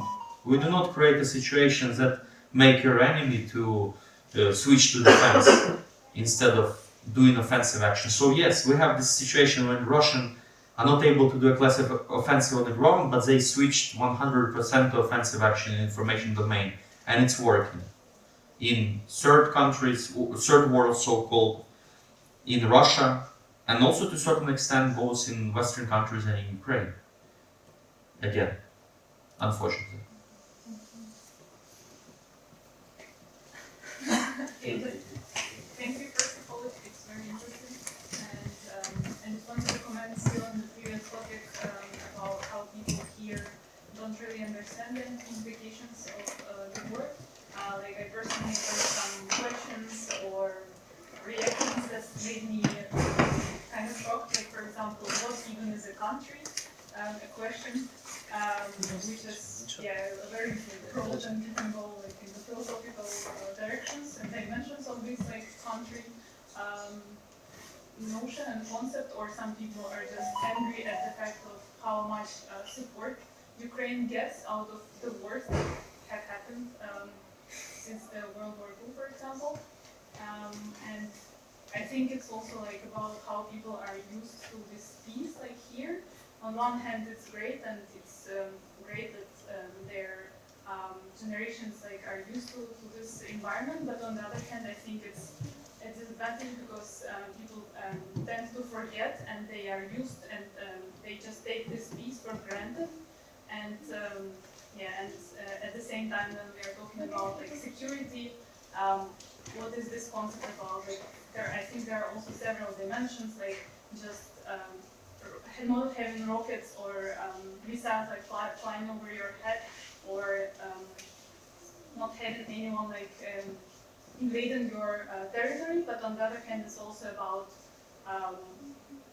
rights to speak freely and like act without being like followed, or this security in this other sense, and what kind of sacrifices like people are able to make just to keep the safety in terms of not having missiles, and how far they are able to go in terms of like negotiations. And I think this forgetting and being used to peace and the current like democratic like values here, it also then leads to the rising support of right-wing parties, for example, what's happening like recently and at the moment, and generally the like cycle of war and peace. That people forget, generations change, people are used to peace, and so I guess I don't really have like a question, but you still wanted to share some something personal as well that it's difficult to have peace with it, like with what's happening at the moment. Well, actually, I would treat it more like your comment instead of like a question, because actually I outlined this all the problems. But what is quite clear. So first, Russia turned into a autocracy, and then Russia decided to attack Ukraine. And more Russia was turned into autocracy, more Russia became prone to miscalculations. With first, Russians have no voice actually, and that's a good example that autocratic countries, they are more dangerous one. And yes, democracy, yes, security is not only about balance of power. In the end, yeah, if everything else is not working, it's about balance of power. But it's there is this negative security, positive security, and to have true security, we should build a democratic community of states that are not attacking each other. But progress is not linear. And progress requires some effort and some carefulness, because again, the people who are now criticizing the politicians of 1990s, 2000, early 2010s, they truly believed in all these concepts. So that through engagements, through trade, you can bring this development and economic development sooner or later would result in social and democratic development and all other things. So yeah, we've seen that they tried, it failed. Now we're now at a stage of like admitting mistakes and applying proven lessons of deterrence and all other things, with the hope that eventually someday maybe another opening would be for some good things to build, to spread democracy, to modernize societies and all other things. And only maybe just a response to your response. Deterrence, it requires some effort. That's a problem. So, like, writing off Ukraine is cost-free, effort-free. It's easier. Any other option of confrontation with Russia or China, it requires some effort, it requires some cost, it requires some amount of money and all other things, and that's a problem. So, inaction is really cheap, here and then now. In the end, inaction is much more costly, but that's a problem. So for some people, if you like just write off Ukraine or any other country, well, it requires nothing out of you. You say just they are doomed. While if you say that no, we should do something, it requires effort, and that's a problem. So being negligent person, being short-sighted person, it's easier, it's cheaper, it costs free, it's effort free. Being a statesman, again, it's a problem of leadership, statesmanship, and a lot of things. It's always required effort. It's required, by the way, going against the tide, prevalent tide. So we have, like, example of Winston Churchill. In 1993, 1933, 1939, he was treated as an outsider, like some strange man, old man, who is not ready to treat Hitler as well, Maverick, as he was treated by some media politicians in UK also, unfortunately. So why this old man don't want to deal with this person who want to right the wrong things and a lot of things. So for 6 years he was mocked. And only then when war started, yes, people accept that, yeah, Churchill was right. So to have this ability to show statesmanship, to show statecraft strategy, first people get mocked, get criticized, ridiculed publicly, and that's also the problem. Some people, in the end, they say, I'm done, it's enough, I tried my best, people are not listening, so why I should do anything else? That's a problem. So that's also a problem. And again, I recall vividly, like in 2019, 2020, even 2021, when you raised all these ideas, there might be a war, you were mocked. Some people mocked you privately, some people mocked you openly, saying what you are talking about, everything would be fine, why bother, and all other things. So that's a problem. And it requires really courage to go on no matter what. Now we're in a different league, so now we have a different problem. But these problems we have like in after even 2013 to 2022, now there are problems of European statesmen and European politicians. And well, there is still a crisis management, there is no strategy, there is no leadership, I would say. There is deficit of leadership. We are living in a world when politicians don't have enough courage to lead instead of being led by people laziness, unreadiness to invest in defense, unreadiness to accept new realities. That's why we are waiting for some new generation of politicians, courageous people who would say no. Yeah, we understand that you want to live in a peaceful world without any effort, with security not in priority, but we are not living in this world. So we are waiting for some people who would be able to build a persuasive case and then implement this kind of strategy. Hopefully it would happen not too late. It's like the thing that I'm talking about. From the end of Second World War, you don't have so much leaders, so much people that have something to say and have something to do, and we have so much politicians that are like only populistic, and this is like a problem in that European election. You had in every country some party they are in connection with Russia, or not really in connection with Russia, but they said populistic things. We just need to have good food, to have cheap oil, to have everything to live, but we don't need to help Ukraine. And they say that thing. This is like really populistic, and some people understand it.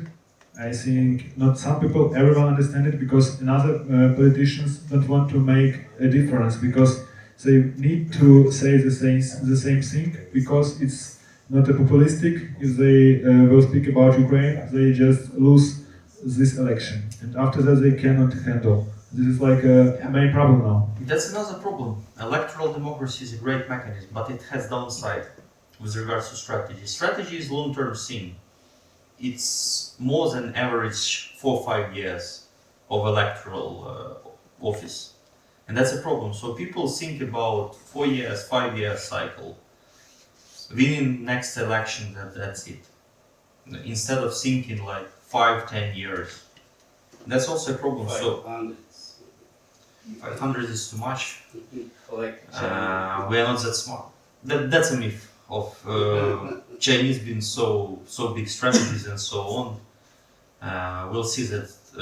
Well, if they are big strategists, then well, they should attain the goal of assuming leadership without provoking countervailing coalitions and a war. If they manage to do this trick, then I would agree. Now it's more a myth. Some people subscribe, and even some Westerners promoted, like Henry Kissinger writing this on China book and so on. It's a myth. Chinese don't have blueprints and all other things. Yes, they exploit Western short-sightedness. That's absolutely right. They skillfully exploited this change through engagement, free trade and all other things. Cheap labor has the other side. If this cheap labor is concentrated in one country of such a population. Yeah, they are quite good at exploiting this, but I mean, true strategies, you know, we'll see whether China is really that smart, or it would follow the fate of Kaiser Germany, that was also vibrant and all other things, or whether China would be able to attain all the goals before it be with a huge segment of aged people. So we'll see.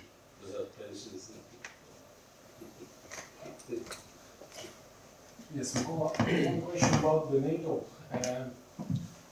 Are they likely we won't get the invitation to NATO during the next summit, but they are going to offer us some new model of cooperation with some condition, and they call it bridge between Ukraine and NATO. What are your estimates? Would it help us, really?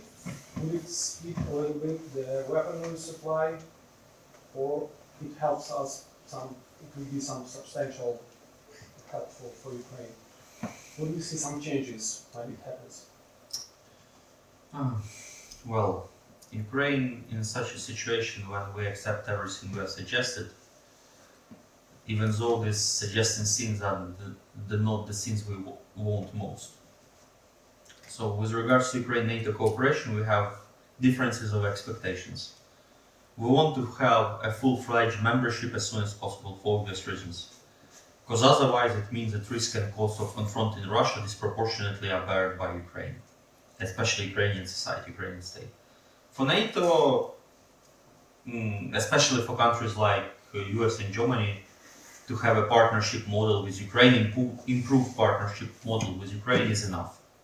And that's okay, because risks, in their opinion, are more manageable, they are more free how they proceed, they don't have this kind of obligation. So we have a major problem right now, that we have different expectations, and we try to breach these expectations. And the fact that we have different expectations doesn't mean that we shouldn't raise this issue of full-fledged membership as soon as possible. Because for us it's about like making a case. It's for NATO to respond and bear responsibility.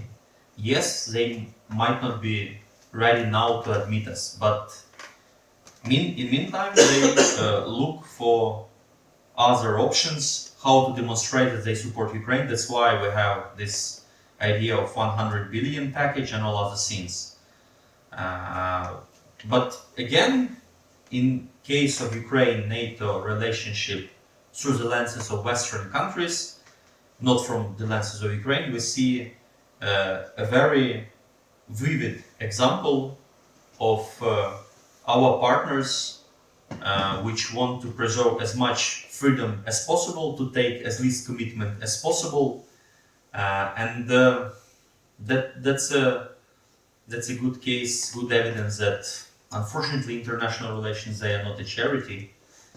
They are about risks and costs, and the only thing we can do is to bring different risk and cost calculation, which is about price of inaction instead of price of action here and now.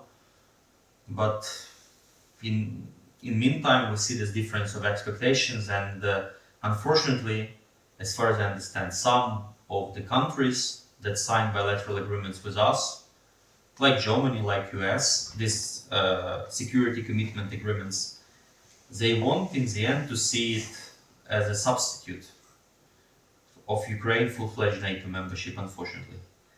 Not as Ukraine wanted to see as a breach, but as a substitute of full-fledged membership, because some politicians in Western countries, they still harbor the idea that maybe one day Russia would change.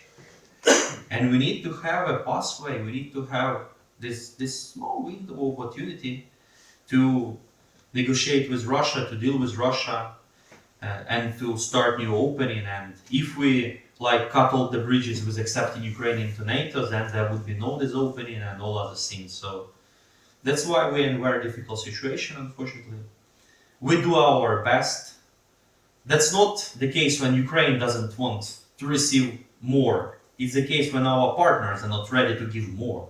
That's why we are forced to accept what we are suggested. And we need to bring as much substance to this agreement as possible, while also taking all the nuances into account of this, again, differences of expectations.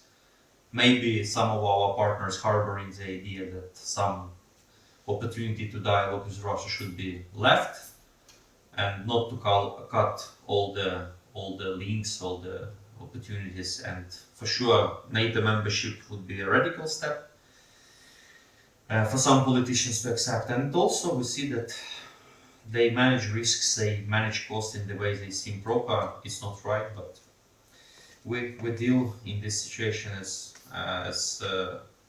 far as we can. And these agreements, they are interesting case that, well, I don't know whether this article would be published. I wrote some article characterizing US-Ukraine agreement.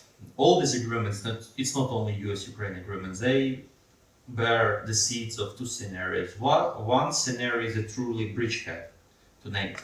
Another scenario is more detailed Budapest memorandum. Unfortunately. With all risks discussed now, we should bring as much substance to these agreements as possible, to make a case for NATO membership, to press as much as possible, and that's the only option we have. Yeah, that's very uncomfortable, but here we are, Ukrainian nation, that fought to the level unimaginable by other nations, actually, right now, for it's the very idea of statehood. So we, like, whether whether Western politicians like it or not, but we are going to make a case for Ukraine in different scenes, especially in NATO membership. But there are some risks, problems, but it's not a cause for despair. It's also just my like honest assessment of all these dimensions and problems. І я якраз під останок я хотів вам подякувати. Дякую вам. Ви оказались нашим першим гостем. Саме ви піднімаєте планку нашої платформи, якщо порівняти з другими аналітиками, нам відомими такими. Арестович, Дивіться, на вкус і цвет товариші ні. Це ж дуже суб'єктивна річ. Що мас-медійні. А зараз ми стикнулися, дуже приємно послухали, нашим українським поглядом. От все, що ви казали, у мене, наприклад, співпадіння і по поводу того, як нам треба звертатися до Заходу, що нам треба робити, де наші уроки, що ми проспали, і що нам робити вперед. Залишатися такими самими креативними, мрійниками і сподіватися на позитивний розвиток подій. Я хотів би запитати якраз теж, які сценарії ви вважаєте самими такими позитивними для нас в майбутньому. Але я їх почув завдяки теж нашому гостю, і ви чітко відповіли, що да, ми мусимо наполягати на членстві в НАТО і виконанні меморандуму. Ось от дві лінії, які нас мусять привести до перемоги. Так я розумію? Ну, дивіться, наша перемога – це нанести рівень ураження росіянам, нарешті змусить їх змиритися з фактом існування нашої державності, але не згоріть в процесі цього протистояння. Якщо ми зможемо досягнути цих цілей, можна сказати, що ми впоралися. І це не про ті чи інші території. Території ми рано чи пізно повернемо. Якщо ми збережемося як держава, якщо ми збережемося як нація. Якщо ми не, скажімо, завалимося зсередини, наприклад. І ці моменти теж треба враховувати. Тому що, знову ж таки, я вже говорив, пані задавала питання. Сучасні війни, особливо якщо ця війна ведеться не десь там далеко, там американський досвід, він нам не підходить. Американці завжди вели війни на чужій території, десь дуже далеко. Між собою. Дивіться, якщо ми говоримо про з кінця 19 століття, американці вели експедиційні війни. І тому їхній досвід нам не підходить. Є досвід інших війн, де війни велись на території або недалеко. Фінляндії, інших, Перша світова війна, вона що показала? Що важливо вести не лише бойові дії на фронті, але і так організовувати своє життя, щоб воно зсередини все не завалилося. Як воно завалилося в Російській імперії, Австро-Угорській імперії, Німецькій імперії. Це у вас завжди вибирає на цьому балансі внутрішнього життя і зовнішнього. Ворог на це теж робить ставку. Розумієте, що замість того, якби довіри і єдності, яка була в 22-му році, буде недовіра і брак єдності, і все. Тобто вони теж роблять на це ставку, і ми повинні це розуміти, і ми повинні це враховувати, і ми повинні пройти цей складний етап. З одного боку далі виконуючи завдання по обороні держави, але при цьому реалізовувати воєнну стратегію таким чином, щоб в нас всередині був певне життя, не було суперечок, не було нестабільності. І внутрішній фронт, він такий самий важливий. як і фронт, власне, ну не фронт, а внутрішнє життя таке саме важливе, як боротьба на фронті, тобто як завдання, які треба реалізовувати. І якщо ми це зробимо, то там, можна сказати, ми успішні, ми опанували стратегію. Тут ще є таке питання, ми новачки в цій сфері.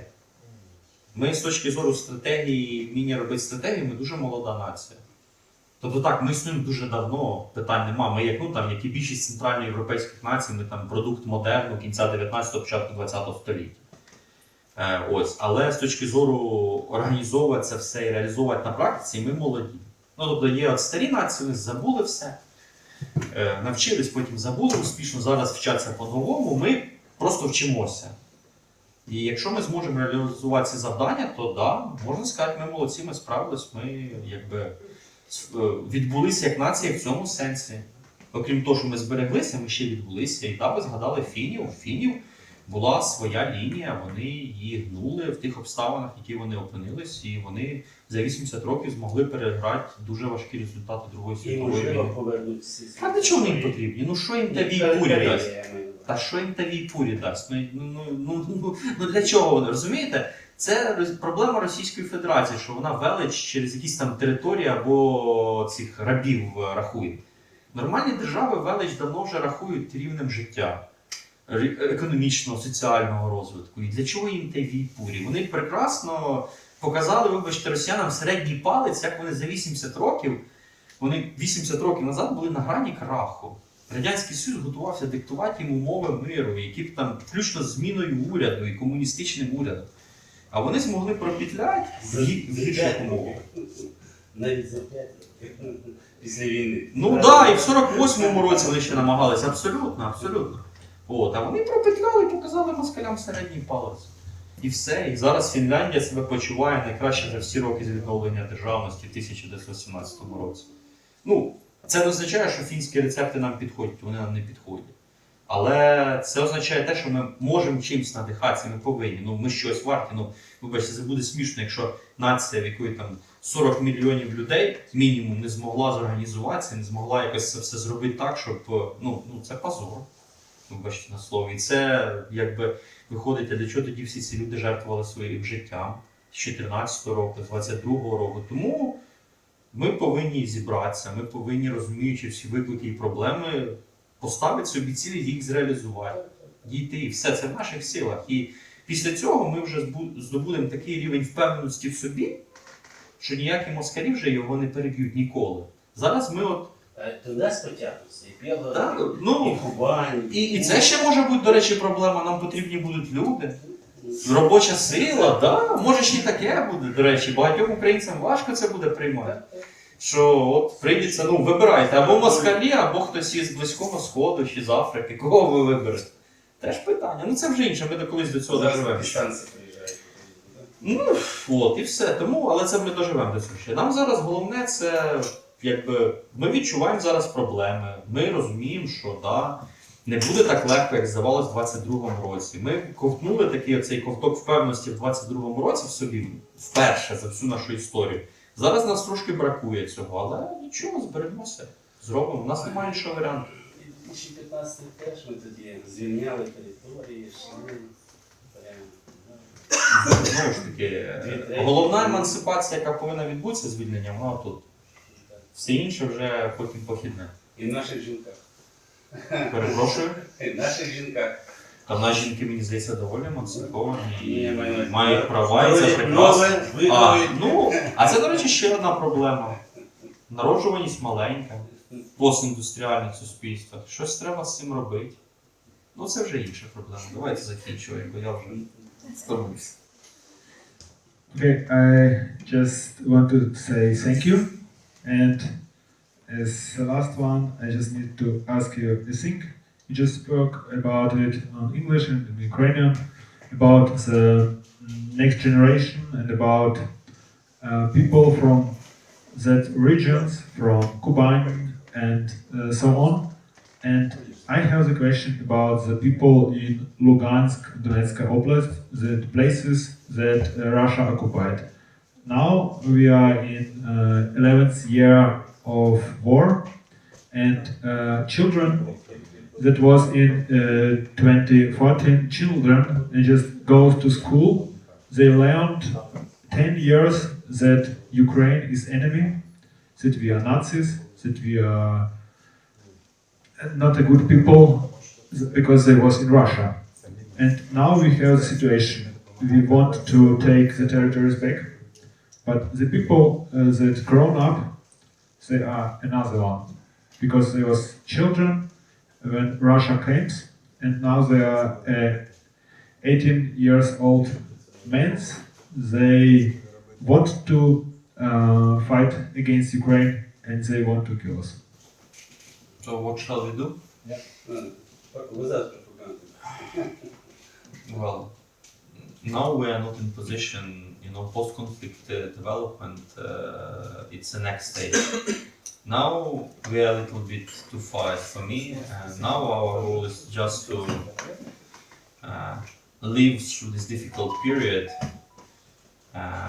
preserving statehood, preserving nation. Next, if there are chances that we liberate these territories, then there might be a situation, well, people who see themselves as Russians, well, I think it's useless to spend time and effort, better to let them go. So you want to be Russian, go to Russia.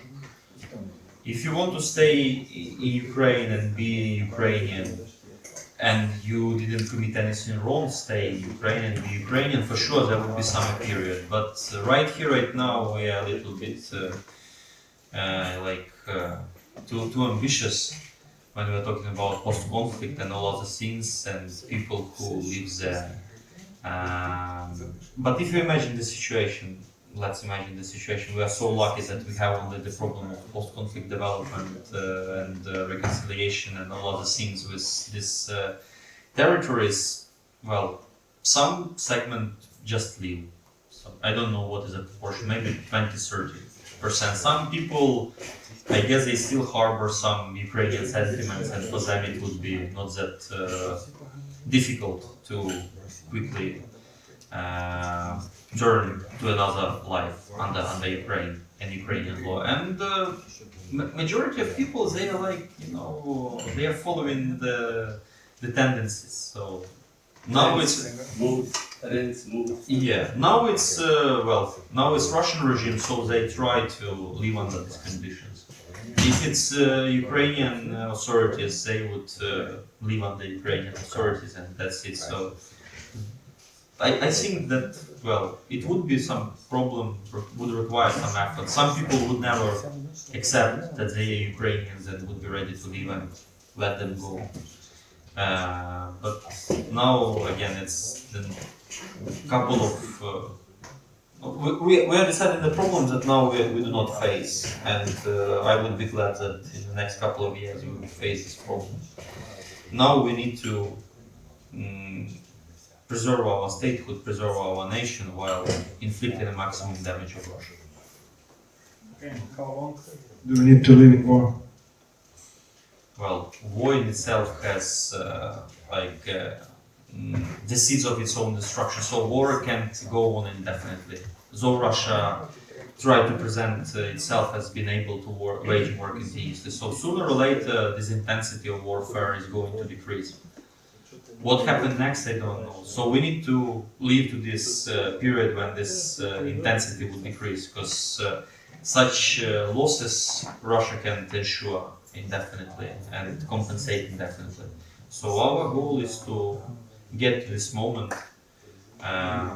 with as much territories as possible, with as much people as possible, with functioning government and all other things. And then we'll see again, everything depends, we are talking about very complex situation, everything depends on a myriad of factors. It's not only about Ukraine, it's about our Western partners, it's about disagreements this mentioned, whether disagreements about security commitments, whether they would have as much substance as possible, or whether they would be another piece of paper with declarations and that's it. So there is a lot of factors that would determine it, but at least my hope is that Western countries invested in Ukraine so much that they now have a credibility problem that they won't leave us. Yeah, maybe they won't be ready as commit enough resources as to liberate all the territories quickly, but at least to sustain us in this fight until the moment when Russia is not able to sustain this level of fighting, and then we'll see what happens next. Again, we have another problem. Strategy is not about quick, final solutions. Strategy is about surviving another day and improving your position, maybe a little bit, to have another bunch of problems next day. It's not a happy end. There is no point in history when we can say, now we can rest, now we don't need to do anything. That's a problem. That's a universal problem of perception in Ukraine, in Western countries. And we also need to explain people it's not working this way. There would be no point in history when everything would cease, everything would end in favor to Ukraine. If again we guarantee our physical military security, there would be other problems, economic, social, ideological, who knows, climate, finally aliens, some coming. So that's a constant thing, you know. That's for me a problem that people want to see this final point when everything would cease in terms of negative things all around. So it won't happen this way. We're born here to suffer a little bit, and only then have a final salvation if you are Christian, of course. Yeah, we have such a point. 1991. Okay, thank you for being here. Thank you for being here. And everything you need to do to stay strong and stay with Ukraine. I wish you all the best. I wish you successful further work, and I have only two things to mention. So first, please do as much as possible to prevent people from forgetting about this war here, and also don't forget about your country. Contribution can be different one. We value any kind of contribution, and we should unite instead of being divided. If we are united as a nation, whether it's in Ukraine or in other countries, believe me, there is nothing we can't accomplish jointly. Thank you. And Olena, I have something for you, like a little present. And if you want to say something to European people, just say it. I guess we covered quite a lot. I guess we might be treated as ungrateful Ukrainians. So I already said quite a lot to be criticized. So I'm done. This is our merch. We are the Thank you. biggest organization in Vienna and Austria. Thank you so much. Yes. Thank you. And as we said in Österreich, in Deutschland, in other countries, we say it in English. This is like, unser Traum kann man nicht stoppen. You cannot stop our dream. Наш умрение не спинити. Amen.